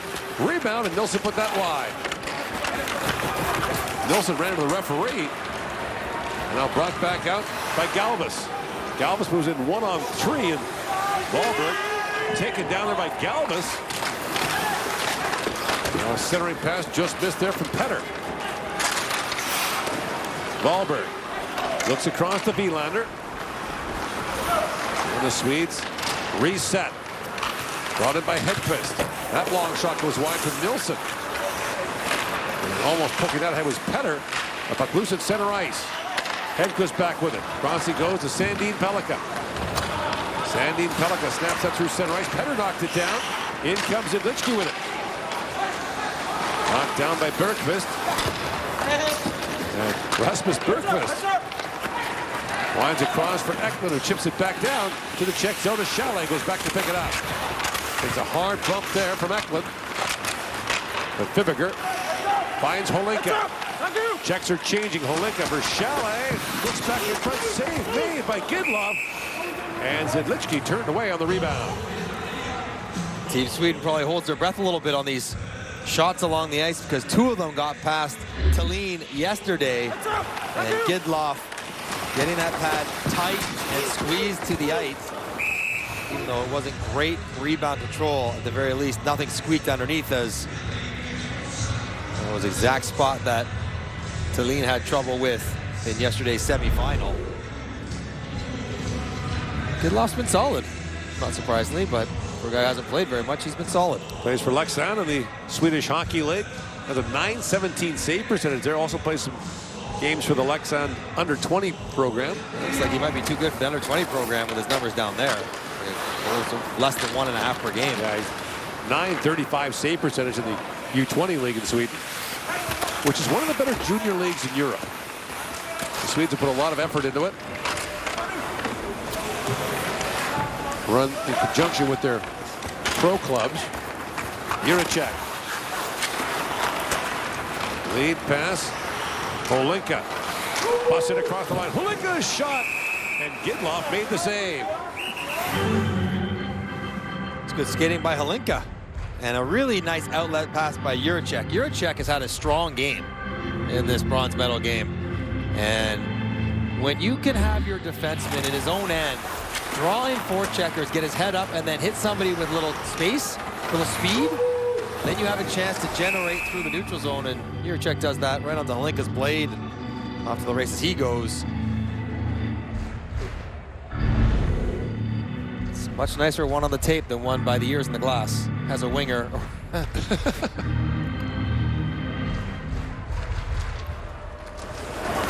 Face off, won by Edström. Lindstein with it. Unger Sorum tried to move it up, and Yeko got a piece of that. Now Feltzman knocks it down. Feltzman to Novotny. They crisscross at the side of the goal.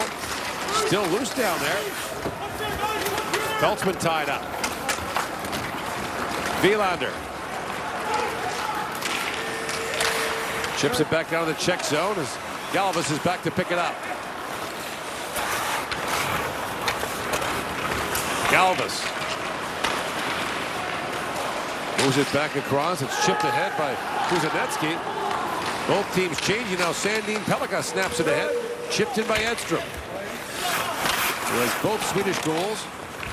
Feltzman up for Novotny. And Bergqvist broke that up. Here's Bergqvist back with it for Sandin Pellikka. For Eklund. Victor Eklund shoots. That's off the stick of Fibiger. Up and out of play. Final day of the 2025 World Junior Hockey Championship here in Ottawa.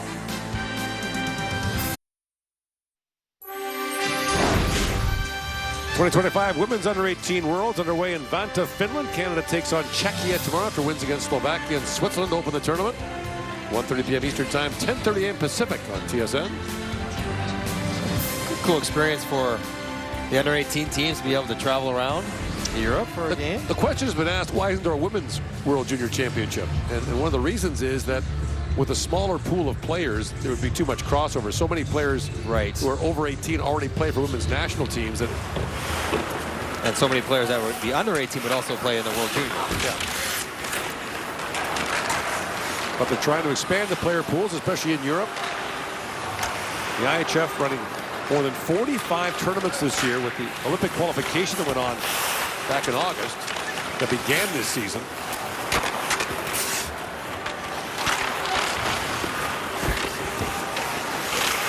Loose in the corner, picked out by Eklund. Now picked up at center ice by Wielander. Up for Nilsson. To Wilander.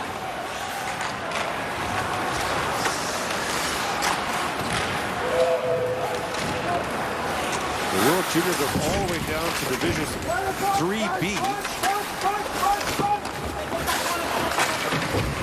I'm curious what country would have won the 3B championship. That was between Kyrgyzstan, Luxembourg, South Africa, and Thailand. The puck is loose at the side of the goal. Here's Dvorak back with it. Jiricek. Works it down low. Jiricek still on it. Slides it back. Bouncing puck. And Yeko is reaching for it, but the puck didn't get through. It's one of the better sequences for Czechia in the offensive zone. Working from low to high, getting it below the goal line towards the net, drawing in the forwards of Sweden, then getting it back. Jiricek had the big rocket shot off the boards, and Stenberg flying out, trying to block it. Get the gloves up by your face, please. Not quite. Just scraped by him for more scrambles around the front of the net. And look at Petr just deciding to sit on Gidloff. Accidentally, but very much on purpose. So there are 7 divisions in the under 20. That was Division 3B, won by Thailand.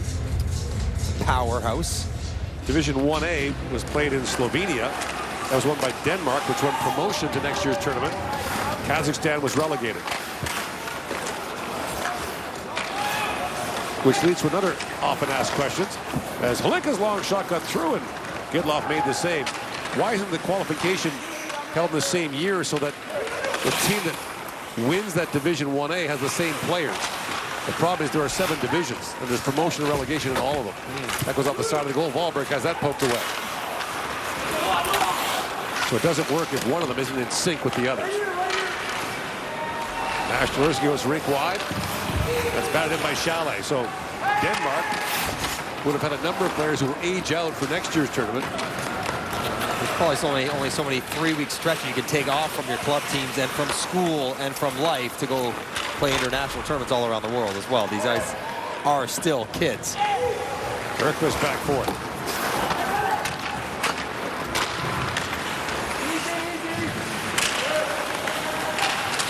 Shot bangle shot by Nilsson, deflects wide. Right here. Feltzman. There are 8 divisions for the men's worlds. Berkquist back with it.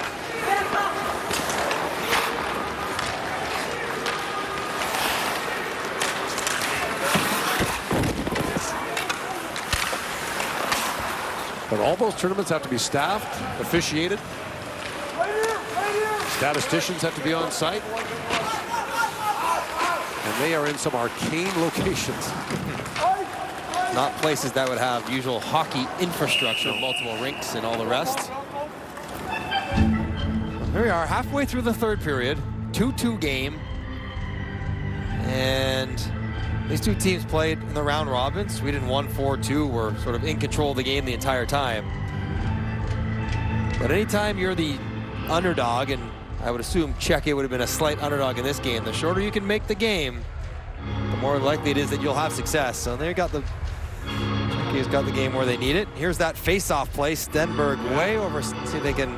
Fibiger identifying. A little scouting report, I'm sure, from the Swedes' last game when they did this. It hasn't really resulted in much yet. Well, the first time they did it against Finland, Finland had no idea, and Stenberg got to the front of that by himself. Now, he didn't tip the puck, but he got free pass. Here he comes again, Stenberg. Has that knocked away by Dvorak. Swedes are changing as Sandin Pellikka comes on. That was close to too many men as he played the puck quickly. Berkquist. Moved back down, nicely waved off as Dvorak goes back, and Dvorak slides it ahead for Radis. That pass goes right through the crease, and now Dvorak a long shot, and the stop is made by Gidloff. 9:23 to go here in the 3rd period. Still a 2-2 tie. The sweaters are hung in the USA dressing room. The Finns are here, all set for the gold medal game. 2025 edition. Finns beat the U.S. in the gold medal game back in 2019 in Vancouver. Late goal by Capo Caco. With just over a minute left. Put it away for the Finns. USA seeking its 7th World Junior Championship, but its first ever back-to-back. Finns have a penchant for winning their gold medals with golden goals. They've done it 3 times in their history.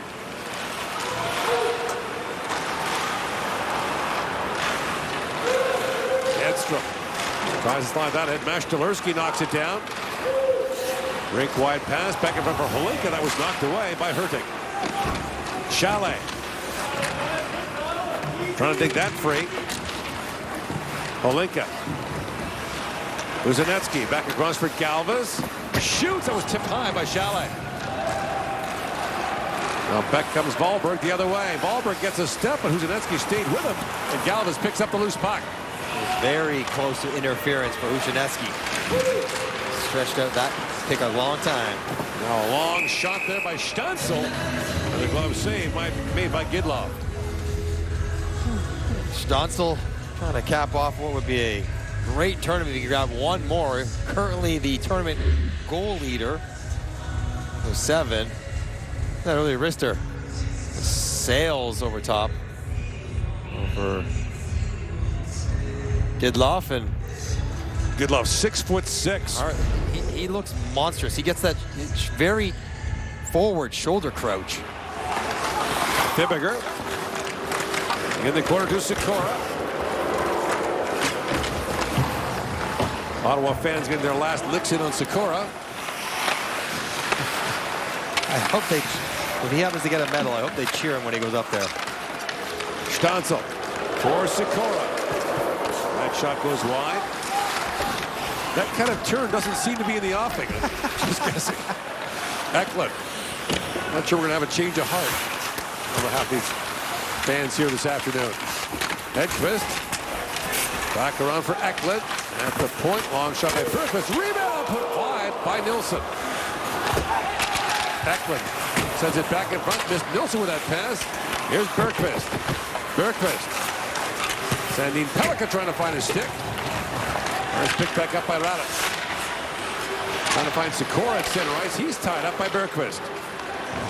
7.5 to go in the 3rd period. Nilsson moves back in. He's tied up by Dvorak. And Hallqvist back to pick it up. Sandin Pellikka reverses for Hallqvist. He's got Yeko all over him. And Stenberg has the loose puck. Across to Sandin Pellikka. Swedes have 9 returning players from the team that won silver last year on home ice in Gothenburg. Yeko. Out to center ice. That was knocked out by Edstrom. Move for Stenberg.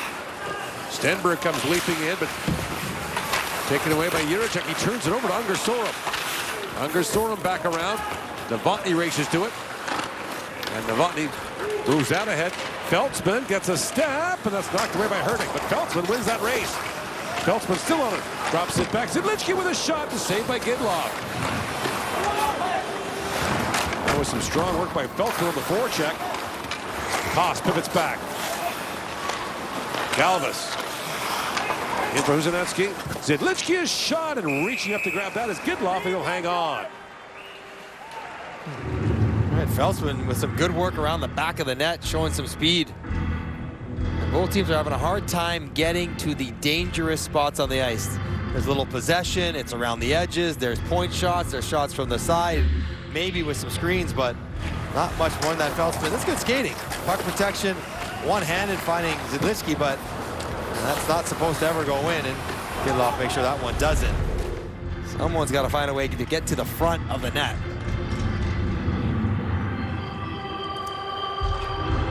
Face-off in the Swedish zone. Petter wins that face-off back. Zidlichki with a shot. And Gidlov makes the save. Galvez. Had it knocked away by Forsfjall. Wahlberg for Unger Sorum. Unger Sorum. Stops for the trailer. Vilander in. Shoots. He was trying to find the second. Forsfjall in front. That was tipped wide. I think Forsfjall had a piece there. Just missed it. Wilander back with it for Wahlberg. Wahlberg drops it back. Lindstein shot. Knocked down. That hit. Unger Sorum appeared in front. Don't be upset they blew the whistle. You thought you were hurt. 2-2 the score. 5:45 to go with a bronze medal on the line of the 2025 World Junior Hockey Championship. The best chance we've seen in a while is that Forsfjall on the back door. He's a little tangled up with Galvas, but watch Forsfjall stick. The puck hits the toe of the stick. I know it's coming fast, but you gotta be so hard on the bottom hand of your stick to have the tension so it doesn't turn in your hands. And if you had that, that'd be in the back of the net.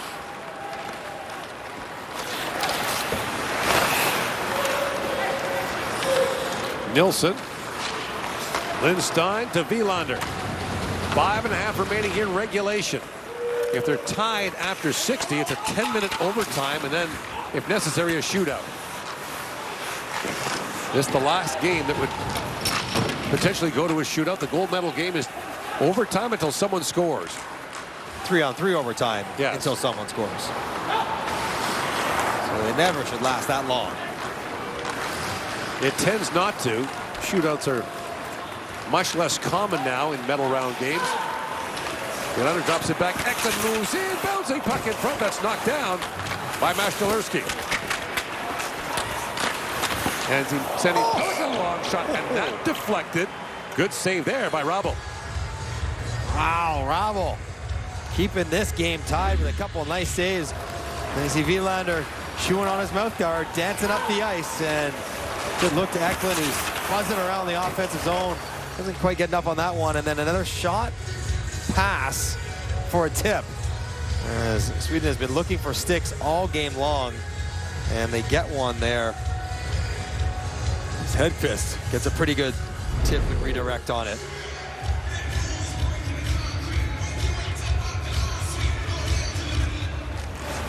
Off the face-off, Bergqvist. That shot deflected down in front. Here's Forsfall with it again. Forsfall. Back for Sandin Pellikka. Shot that hit Forsfall. Moves it back down to Stenberg. Gets away from Fibbiger. Stenberg. Back down to Forsfall. Forsfall with some time. Shoots. It goes off the stick of Raditz. Over the glass and out. Czechia plays a tight man-to-man defense. They don't do a lot of switching up top. Everyone just sort of latches onto their man and trusts that we won't get beat back to the front of the net, and then the guys that are down to the front of the net will do a good job boxing out. And in this tournament, it has paid dividends. They have not given up too much against. They lost to Sweden 4-2, and they lost to the Czechs or USA 4-1 with an empty netter. So they keep themselves in games all the time. Swedes opened with 5 straight wins, then lost in overtime to Finland in the semifinal.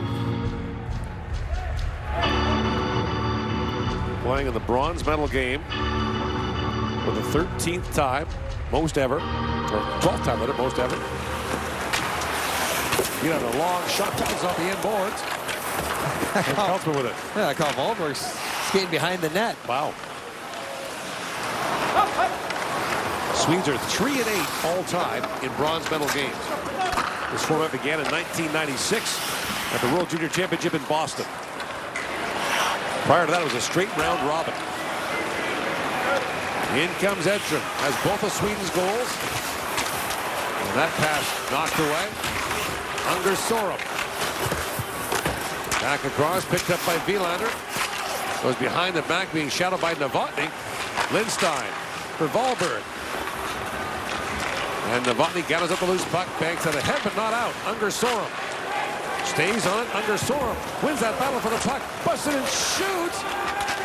And Rabel makes the save. Edström back to Lindstein. A shot that was blocked. Back comes Hallqvist with it. Hallqvist down to Unger Sorum. Felix Unger Sorum with fresh legs on the ice now for the Swedes. Drops it off to Hallqvist. Moves around Novotny. Walks right in, rolls off his stick. Hallqvist plays it back in the corner. The Swedes with the puck on a string here. Back goes to Hallqvist. Brings it back around to Edstrom. Exhausted, checks on the ice now, and Hurtig can't hold the line. Turn it back up and keep attacking. They'll get the right side off to the checks, but not the left. Wahlberg. Back to Sandin Pellikka. Here's Hurtig with it. Spins off Jiricek. And Wahlberg's pass goes off the glass to Mashtalerski. He's tied up. And Mashtalerski trying to kick that puck ahead. As the Czechs have almost completed the change. Bergqvist. Tied up by Chalet. Eklund to Sandin Pellikka. He's bumped there by Holinka at the line, held by Galvis. Galvis stays on it, but Bergqvist picks it off. Rink wide pass finds Nilsson. Felix Nilsson pivots back, but he's tied up by Chalet. 2 to go here in the third period. Mashtalerski to Holinka, who shortens up and bats that ahead. And Wielander raced back to take that away from Chalet. Wielander. Back down to Hedquist. He fans with the pass.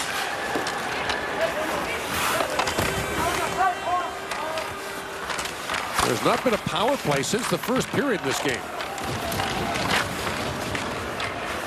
At the point, Wielander had that blocked by Sikora. Sikora all over him. Now kicked in by Holinka. Wielander back around for Lindstein. Lead pass to Stenberg.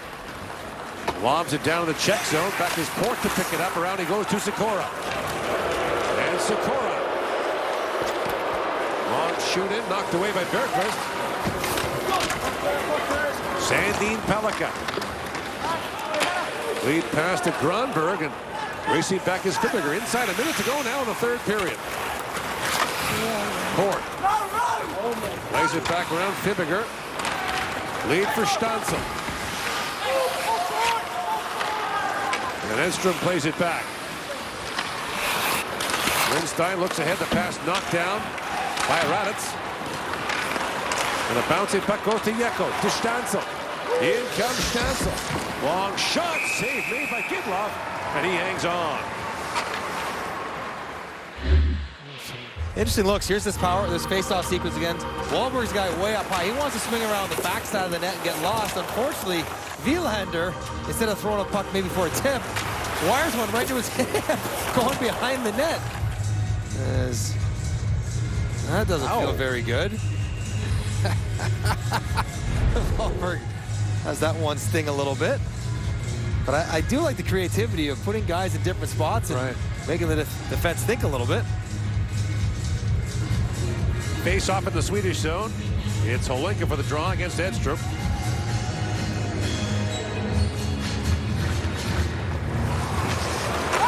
Holinka tried to win that forward. Edstrom knocked it away.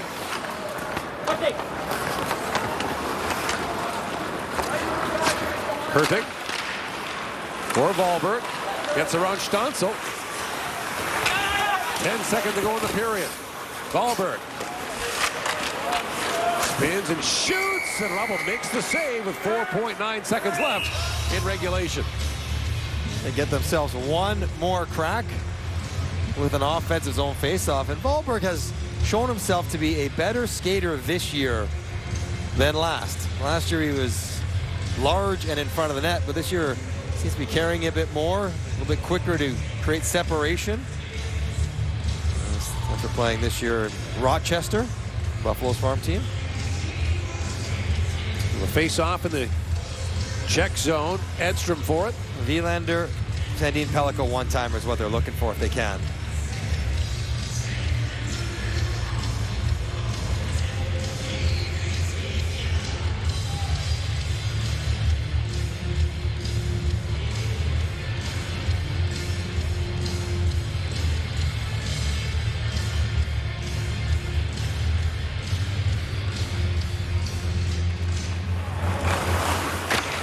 Wahlberg off the face-off win. Bus in and at the hole. Checked by Rubble.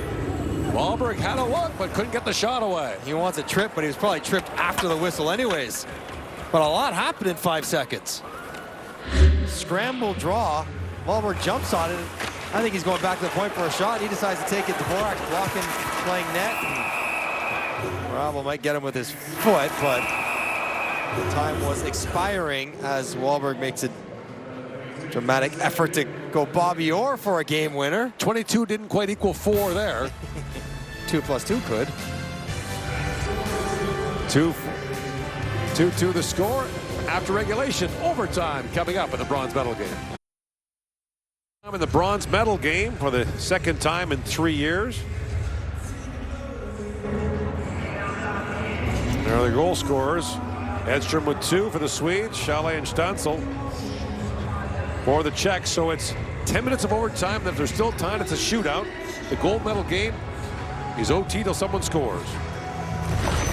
The goals came earlier in the game as it was Stansel, the first shot of the game on the power play, broken play. Stansel puts his tournament leading 7th in, and then Edstrom responds on the power play for Sweden. They go to the second period, tied at 1-1. In the second period, it is a bad turnover, and Chalet makes no mistake to give Czechia the lead one more time, but Edstrom with his second of the game, and a beauty on a nice feed from Understorm, who's got 2 assists on both goals, and nothing in the third. So we go 3-on-3 for bronze. Now the strange thing about Finland's overtime game, or Sweden's overtime game against Finland yesterday, was there was very little 3-on-3. There was an early penalty to the Finns, then when it expired, it was a long time with no whistle, so it stayed 4-on-4 for the long time. Then the Finns went in the power play, so it was 4-on-3. And that's how it ended. If this plays at 3-on-3, it will not make a shootout. If it stays at 3-on-3 for the duration.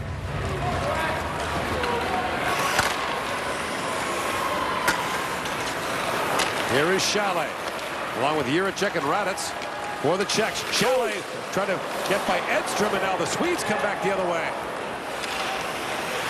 Sorum up ahead for Edstrom. Raditz with it. Looks ahead for Chalet, a race for the puck, and Sandin Pellikka gets back for the Swedes. Sandin Pellikka, Edstrom, and Sorum for Sweden. Czechs make a quick change. Edstrom drops it back to Sorum. Tries Raditz, but Raditz knocked that away. Always trying to attack the forward. He's back defending. Sikora. The Czechs changing. Keep it on your stick. Keep it on your stick. Stansel. Regroups now for the Czechs. Drops it off to Galvis. In comes Galvis. He'll try the forward, now spins back. Galvis. And for Stansel, the tournament goal leader. Almost found Galvis between the 2 Swedish defenders, but that's frozen by Gidlow. A rare whistle as Czechia was trying to take advantage of a tired Swedish trio. They've been out there since the start of overtime. And Stansel trying to slip it through to Galvis. And you're right, you try to be strategic, identify on the rush, where's the forward, go at him, work switches, get the defenseman away from the net. Just give yourself a better chance of getting a good look. Face off now in the Swedish zone. And a warning to Nilsson.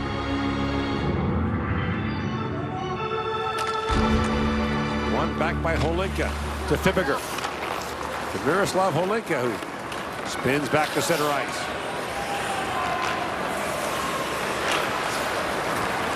Fibiger plays for Granton in the Ontario League.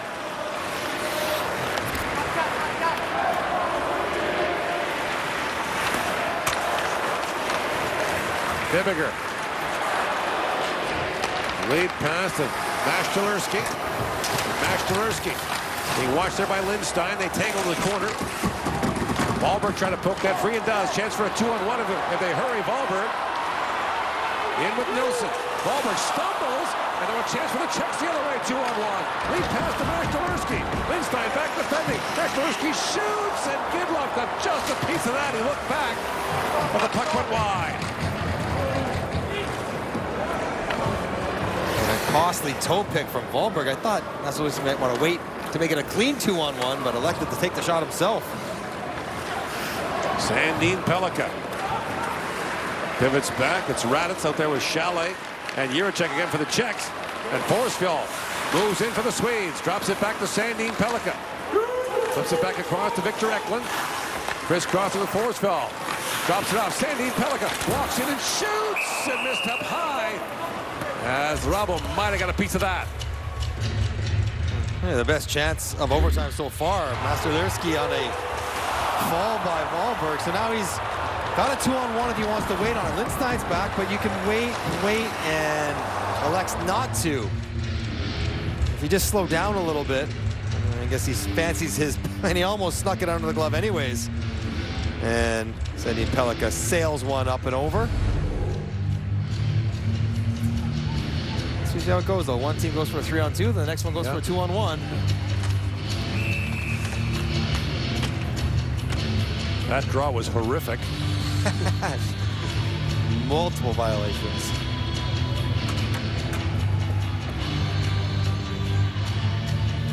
Well, the semifinal yesterday between Sweden and Finland seemed to be heading for a shootout. Got a late goal by the Finns. Forsfjord wins a face-off back. Sandin Pellikka. Cross to Forsfjord. Tied up by Stansel. Forsfjord stays on it, drops it back. That's picked off by Sikora.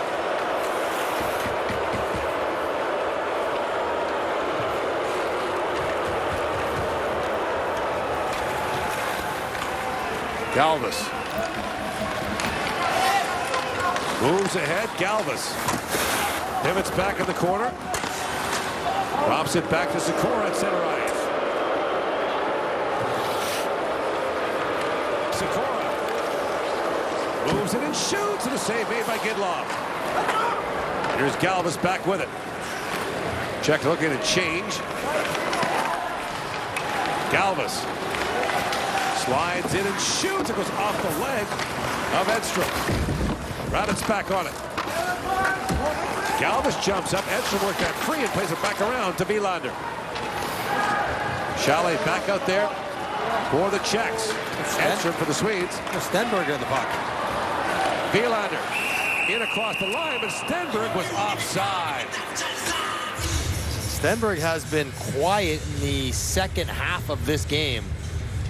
And look for him maybe to find a way to wind it up. As Sikora, the fan favorite, goes on a rush. Looking to end the game right through the wickets of Wilander. Tough to pick up for the goaltenders at times, but Gidlov makes no mistake.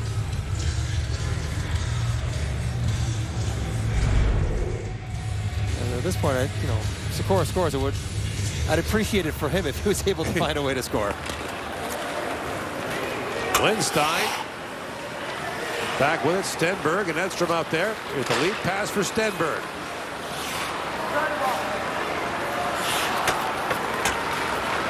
Moves in on Jiricek, feeds it across to Edstrom. Edstrom has a look back, crisscrossing there with Lindstein, drops it off to Stenberg. And now Stenberg regroups. Stenberg gets a step on Masterlewski, but Masterlewski reached back and knocked that away. Jiricek turns it over to Edstrom. Centers it, that's broken up by Holinka. A 3-on-2 now for the Czechs. Lead pass from Masterlewski. Swings that rink wide to Holinka. Moves it and shoots. He fired it wide.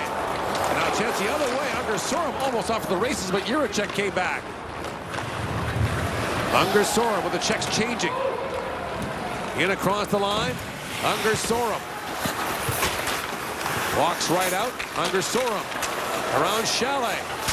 Throws it back in front. Rubble kicked that away with Sandin Pellikka diving towards the crease. Here's Sandin Pellikka back with it. Drops it back to Nilsson. Felix Nilsson. Back to Sandin Pellikka. Past the midway point of overtime. Sandin Pellikka. Thought about trying Jiricek there. Now does. Walks in. Backhand shot put wide. Raditz reaching for it. The official got in the way. And a chance there for Unger Sorum. But stopped by Bravo. A chance for Chalet. It's fresh. Sandin Pellikka's tired. Chalet in. Shoots. And Gidlov got just a piece. Unger Sorum back the other way. Chalet goes off on a change. Both teams now get fresh players on the ice. That was a tired Sandin Pellikka and a fresh Edward Chalet. And Chalet almost ended it right there. Two guys playing in their last World Junior Championship. And now Wielander. Up at the Forsfeld. Fibberger defending. Forsfeld. Down to Wahlberg. Wahlberg pivots back. Drops it off to Wielander. Wielander to Forsfeld. Right in front, Wahlberg walks it in, shoots! And Rabo got just a piece. Forsfeld plays it back, but it's picked up by Sikora. Moves it ahead for Stansel. They couldn't quite reach it. And Wahlberg comes back. And Wahlberg back to pick it up as the Swedes change and the Czechs get their fresh flag on the ice. 3:20 remaining here in the overtime. Lindstein. Up ahead for Eklund. On Galvis. And Eklund regroups at center ice. Back for Lindstein. Edstrom gets around Mashtalerski. Has a look back for Eklund. Stops in the high slot. Eklund shoots. That's blocked by Mashtalerski. Quickly back the other way. Mashtalerski in on Lindstein. Feeds it across for Holinka. That pass missed. It's picked up by Eklund. He swings back. And Sandy Pellikka back out there. So is Chalet for the Czechs. Stenberg. In on Raditz. Stenberg pivots back. Stenberg around Raditz. Stenberg. Wheels back in the corner. Stenberg still with it. Holds, moves it ahead for Sandy Pellikka. Battled away by Chalet. He's got Raditz with him. In comes Chalet.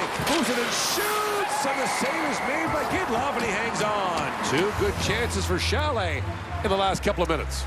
Well, the chances have taken a familiar form. Sweden, lots of possession, taking their time, trying to break down the defense, drive it to the net when they can, but have the puck on their stick an awful lot. Sandy Pellikka goes to the net, and for Czechia, it's a wait for the odd bobble and then go. And Chalet tries to go with a soft chip over the glove, didn't quite elevate it enough. And then again, Chalet on the rush, trying to go 7-hole, and Gidlov able to make the save. And it's a tough way to play overtime. Let their team have the puck the entire time until they mishandle it.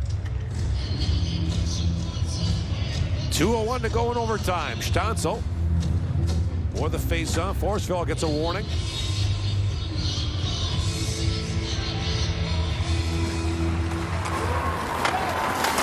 Sikora reaching for it. Loose behind the goal. Sikora bats at it. Ungersorum picks that out. And away comes Felix Ungersorum. On Stansel, trying to forward, is back defending. Ungersorum in, oh, backhand shot, stopped by Rabel. Forsfeld back with it. Drops it off to Ungersorum. Felix Ungersorum. 90 seconds to go in OT. Goes behind the back. It's loose from the corner now. Ungersorum. Back for Forsfeld. To Wielander. Wielander. With the Swedes changing, Wielander will move back to center ice and regroup. Ungersorum. With Chalet back defending. Ungersorum. Drops it back to Wahlberg. Wahlberg in, shoots. Rebel makes the save with a minute to go in overtime. Wahlberg gets himself into a really good spot to try Hrabel. And this is basically like a three-man weave. Sweden gets going. Little pick by Lindstein, and that's enough for Wahlberg to take it to his forehand and challenge. Oh, in tight on Hrabel, but not able to find a corner. Down to the final minute. And of the 9 we've played, Sweden's probably had the puck on their stick for 7 of them. Off the draw, Wahlberg tips that back to Lindstein. Lindstein in behind the Czech goal. Skates away from Chalet and back to center ice. Heads up. Edstrom Drops it back to Wahlberg. Wahlberg to Edstrom. That's knocked away by Jiricek. And Jiricek had a stolen away by Edstrom. How does Robel play that away off the sideboards? Wahlberg picked it off. And now Jiricek throws that rink wide for Chalet. 20 seconds to go. Chalet just taps it back to the Czech zone as time winds down here in overtime. A shootout looming in Ottawa in the bronze medal game. And Jiricek's just going to take it back and let it happen. 2-2 to score, and a penalty shootout will decide it in the bronze medal game of the 2025 World Junior Hockey Championship. And we'll have it for you when we come back.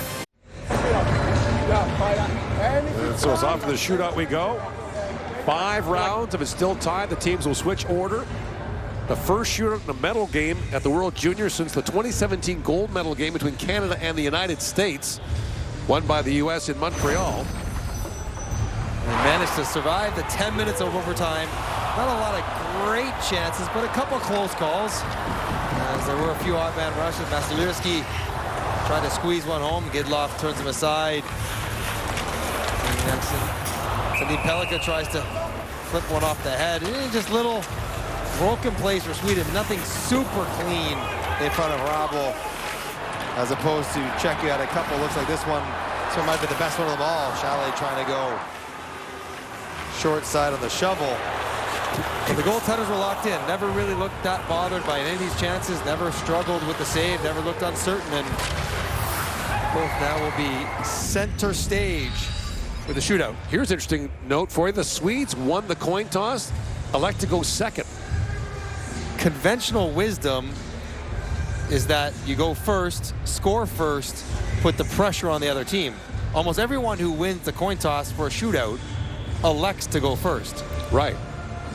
So maybe they've done some research. Maybe they trusted their goaltender. Whatever it might be, they like the idea of going second. Now the Czechs have 12 CHL players who are used to participating in shootouts. Chances are the Swedish players, if they were playing in the Swedish Elite League, would not be shootout takers on their teams. Right. So it's 5 rounds. If it's still time, they switch the order, and then you can start to use players over again. And we saw that famously in one of the first shootouts in the IHF, the 07 tournament in Leksand, Sweden, the famous Canada-USA. That was Jonathan Taves versus Peter Mueller. Yeah, and Jonathan Taves scored 3 goals 3 different ways in that shootout. Saw it in the Olympics with TJ Oshie for Team USA. And so the Czechs will shoot first. Hlinka. It'll be Hlinka. He's 0 for 1 in his career in his first year in the Western Hockey League.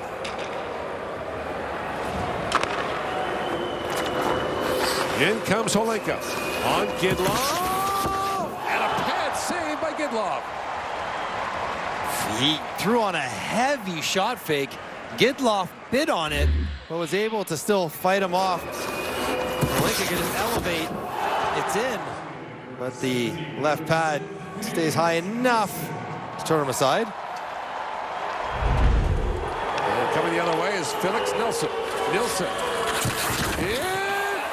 And stopped by Rabel.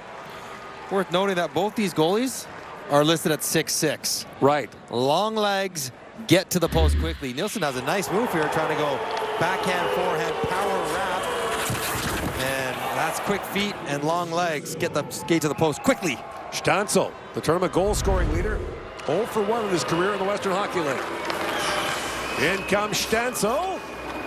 Scores! Somewhere Patrick Kane is smiling. Or Evgeny Kuznetsov. Right. Slow it down, stick handle till a standstill, and then he's got that long stick. So when he goes laterally, he can move the puck 3-4 feet, and it's hard to stay squared up to the angle for Gidloff. So Sandin Pellikka to tie it up. In on Rabel. Sandin Pellikka scores! Whoa. What a move. How sweet was that? Looking like a forward going down, Sandin Pellikka. He goes a little around the world over top of the puck. And Rabel bites. Oh my goodness, that is so fast and so clean. Just handles it perfectly. Adam Yeko 0 for 2 in his career with the Edmonton Oil Kings in the Western League. Yeko shoots, and the save made by Gidlov. Yeko gonna drag it across and go back to the glove hand, and Gidlov just keeps his glove up there waiting on it. And eventually able to turn him aside. Good patience by Gidlov. Glove. Otto Stenberg plays for Malmo in the Swedish league. Chance to give the Swedes the lead. Stenberg races in, shoots it wide.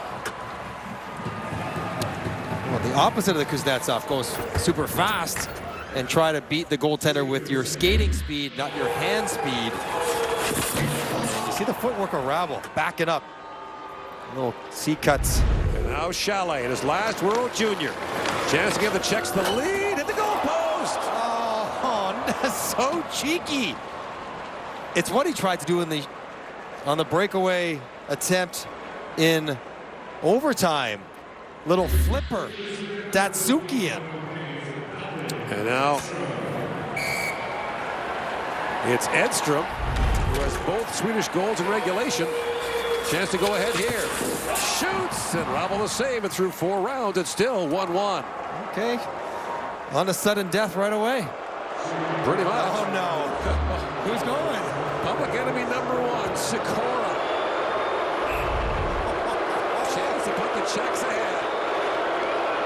Sikora, rolling the stick away wide, and now the Swedes can win it. He went to the one-handed forceboard, but not the drag. I don't know if I've seen this. He's trying to hook it off the toe of his blade with one hand. Seems like a odd selection. Forsfeld. Chance now to win a bronze medal for the Swedes. Moves in on Rabel. Forsfeld waits and flips it wide. And on to round 6 we go, and now the order will switch, and you can start going back to players who have shot before. Forsfeld just ran out of real estate. It was such a tight angle. Rabel going to the Scorpion. And now Sweden has to decide. They're thinking, okay, who do we send out there? Right. Gotta be Sandin Pellikka again, Yeah, no? He scored in the second round. Shooting varsity number 4, Just to give Sweden the lead. Sandin Pellikka tries again, turned away by Rabel, and now the Czechs have their first chance to win the game. That was a good read by Rabel. If you watch where his stick goes, he pins down 5-0 right away. He can read the eyes of Sandin Pellikka. And now Stancil, who scored in round 2 as well, can give the Czechs the bronze medal. Stancil shoots, and Gidlov the save. On to round 7 we go. Good on Gidlov. There's so much more freedom for Stancil. Just to know that it's all upside. I score, we win. If I miss, we keep going. And so Felix Nilsson will shoot now. He shot first for the Swedes and missed on his first attempt. Nilsson stopped by Rabel with a glove save. It feels like we're watching the Canada-Latvia shootout again. Rabel's right on it. Right on it. Nothing for Nilsson at all. Second chance for the Czechs to win the shootout. Chalet, the captain, works in and rolls it through the legs and wide. Sold the shot, went heavy to the backhand, but instead of pulling it to go upstairs, he tried to tuck it back through the sprawled out Gidlov, and it sort of just goes through all the pile and out the back door. So now the Swedes turn to Felix Ungersorum, who has not shot yet. Ungersorum is stopped by Rabel. And the Czechs have their third chance to win the game. Rabel almost gave a little look to his bench after the save. Say, come on, boys. I'm giving you the cracks. Get it done one time. They're going back to Stancil for his third attempt. Scored on his first. In comes Stancil. Chance to win it right here. Stancil holds it, shoots at the goalpost. Round 9. That close to a medal. Stanchel rings it right off the bar. All right. Sandin Pellikka, his third attempt. Scored on his first. Stopped on his second. Sandin Pellikka in, shoots, and Ravel a stop on that. Man, oh man, these goaltenders look rock solid. Ravel has stopped 7 straight in the shootout. Just turning them aside one after another. That's when he said Chalet again. His third attempt. Chalet in, shoots, another stop. My goodness. And Gidlov has stopped 7 straight. Oh my Czechia has had goodness. 4 chances to win the shootout, but turned away every time. Ravel is doing everything he can. Chalet misses his target. Another good save. Here's Nilsson, his third attempt. 0 for 2 so far. Nilsson rolls off his stick. You wonder if you've gone this many times, is it worth going to a different look if you haven't scored? They are. The Czechs are going to go to Mashtalerski. His first attempt. Okay, bringing him fresh. Shoot for Czechia, number 18, Fifth chance for the Czechs to win this shootout. Mashtalerski stopped by Gidlov, and on we go to round 11. And now they'll switch the order again. Gidlov does lead with his stick a little bit. Now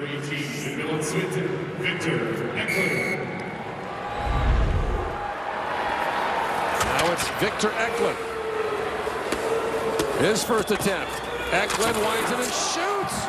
A 5-hole is not available on either of these two goalies. We have seen a half dozen shots attempted to sneak 5-hole, and Ravel's got this taken away before Eklund even decides to shoot it. Now the Czechs will go to Yuri Feltzman. Another chance to win it. Feltzman in. Oh, he rolled it wide. He had him. He had him down. He had him out. 6th straight chance for the Czechs to win the shootout, and they miss. My word. Just flip it in the empty net, and it trickles off the end of his stick. Good move, just can't finish it. Sandin Pellikka for the 4th time. Works in, backhands it wide.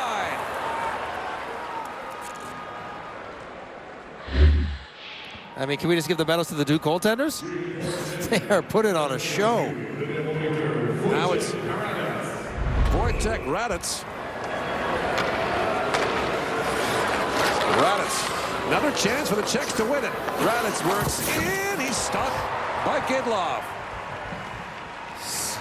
The moves, no one has tried to shoot the puck over the glove, over the blocker. The shooters are 0 for their last 20. All the moves been taken away, all the 5-holes been taken away. Someone shoot one by an ear, please. Here comes Stenberg. His second attempt. Stenberg in, shoot, scores! So the Swedes take the lead for the first time in the shootout, and now the Czechs have to score to extend it. This is the McDavid 5-hole. It's more by the right ankle than it is through the legs. And it's Chalet, his 4th attempt. Now he has to score to extend it. In comes Chalet, steaming in, scores! He forced it through, shoveled it through, greased it through, Gidlov. He ran off 10 saves in a row, but he can't make the last one he needs. Gidlov is active with these quasi-little poke checks. And Chalet got it just past that enough. Round 14, Stenberg again scored his last attempt in the last round. Stenberg, in again, shoots at the goal post. And now the 8th chance for the Czechs to win it, and it's Chalet again. Times that Chalet got, is his 5th attempt? Yep. His 3rd try winning it. Chalet backhand scores! And the Czechs have won the bronze medal in a shootout against Sweden. It took 14 rounds and multiple attempts. But on his 5th, Edward Chalet puts it away, and the captain clinches it. talked about memorable bronze medal games. 8-7 2 years ago, 8-5 last year, and now a 14-round shootout.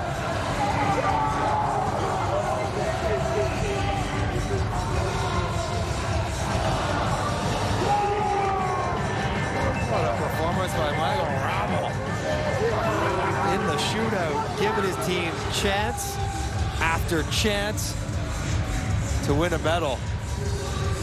And then Chalet finally had the pressure to stay alive, and then another opportunity to win. And Czechia, 3 years in a row. Yeah. With a medal. Yeah. First time since they were Czechoslovakia in the early 90s. Their first time as the Czech Republic. And for Sweden, the record now 3-9 in bronze medal games. You see the magic of Chalet's backhand already during regulation time. This time, again, Roof Daddy.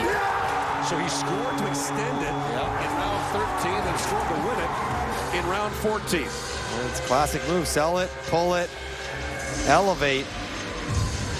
And backhand was good to Edward Chalet in this game. And for the Swedes, the remarkable pattern continues. For the last 9 years, they've alternated winning a medal and finishing out of the medals. They'll be fourth here after winning a silver last year on home ice. Yes, Rabel. No more. No mask for me. Thank you. He was going to keel over.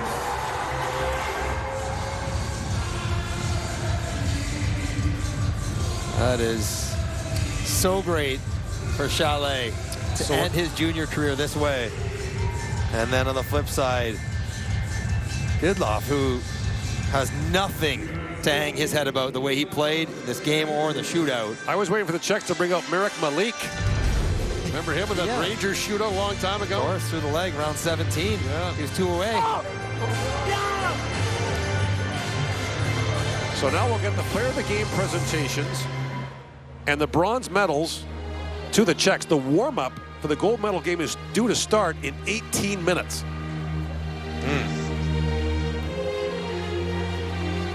Please direct your attention to the Tissot carpet for the player of the game presentation. The player of the game from each team will be awarded a one-of-a-kind paddle hand-painted by a local indigenous artist. So quite likely that the thank you to Imperial start of the NSO gold for medal their game is going to be delayed. contribution that allows us to compensate the artist. Today's awards were painted Hard to by forecast a 30-person shootout. Please welcome to the ice from Imperial and its Esso brand, James Cusi, Vice President of Public and Government Affairs, along with his invited guest, Grand Chief Leonard Lazor of Mohawk to Akwesasne, to present the Player of the Game Awards.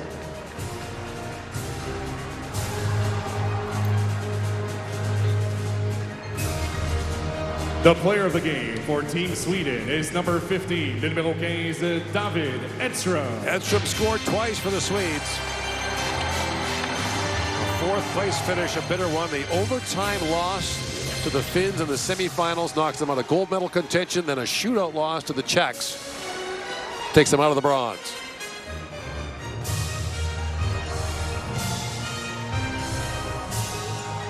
The best player for Team Czechia is number 30, numéro 30, Mihail Haraval. I'm not sure if Rabel was going to win it before the shootout, but afterwards he definitely deserves it. He still have enough energy in his legs to skate on up there.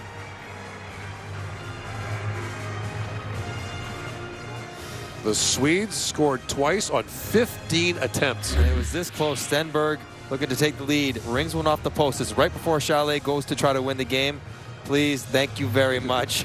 A little love for his friends before Chalet ended it. Gets Rabel and his teammates the bronze. Please welcome Heikki Heitinen, championship chairperson and member of the IHF Council, to present the officials' commemorative awards recognizing their involvement in today's game. Can we please ask the officials to please step forward to receive their awards? Andreas Anson, Mike Langen, Tommy Nutella, and Tarrington Wyonzek. And we've talked about this, that this tournament and the upcoming World Championship in Denmark and Sweden will be used as the final criteria for officials to be picked for the 2026 Olympics. 7 referees, 7 linesmen will come from the IHF. The others will come from the NHL. So these veteran officials are being evaluated here at this tournament, and they will again at the Worlds. So the fact that they got a medal game tells you they're probably in a pretty good position to perhaps get an Olympic assignment.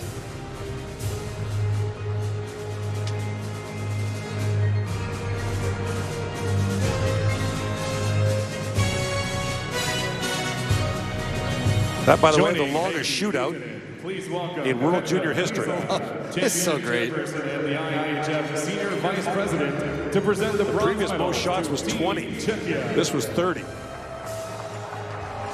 And now there's Peter Briza, Senior Vice President of the IHF, legendary Czech goaltender, to present the medals to Czechia. Number 2, they went 17 years without one. They've now won medals in 3 straight. Number 30, numéro 30, Michael Harabal.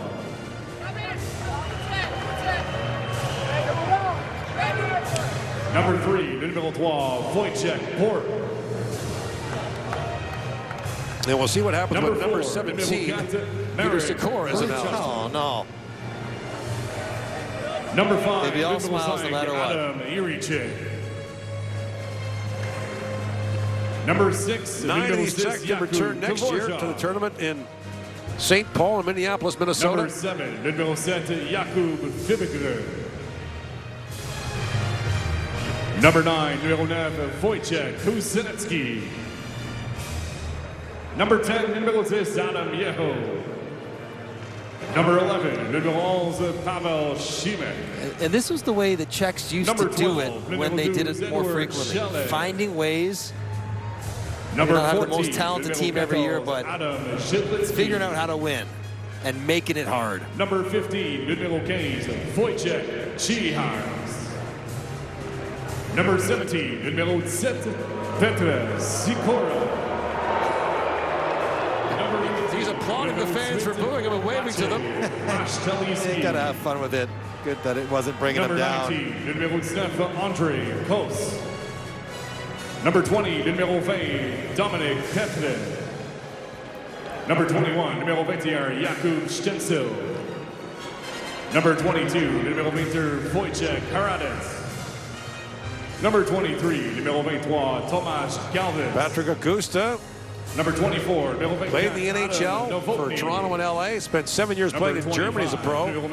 He's guided his country to back-to-back medals in his 2 years as the Czech national team coach. More hardware for Robert Reichel. Number 28, numéro 28, Ladislav Schmid has a couple of bronze medals, one as a player, one as a coach. The coaching staff, Patrick Acosta. Assistant coach, Igor Horil. Robert Reichel. And Ladislav Schmid. Goaltending coach, Martin Laska. Video coach, Patrick Stenkow. And Wojciech Talaka.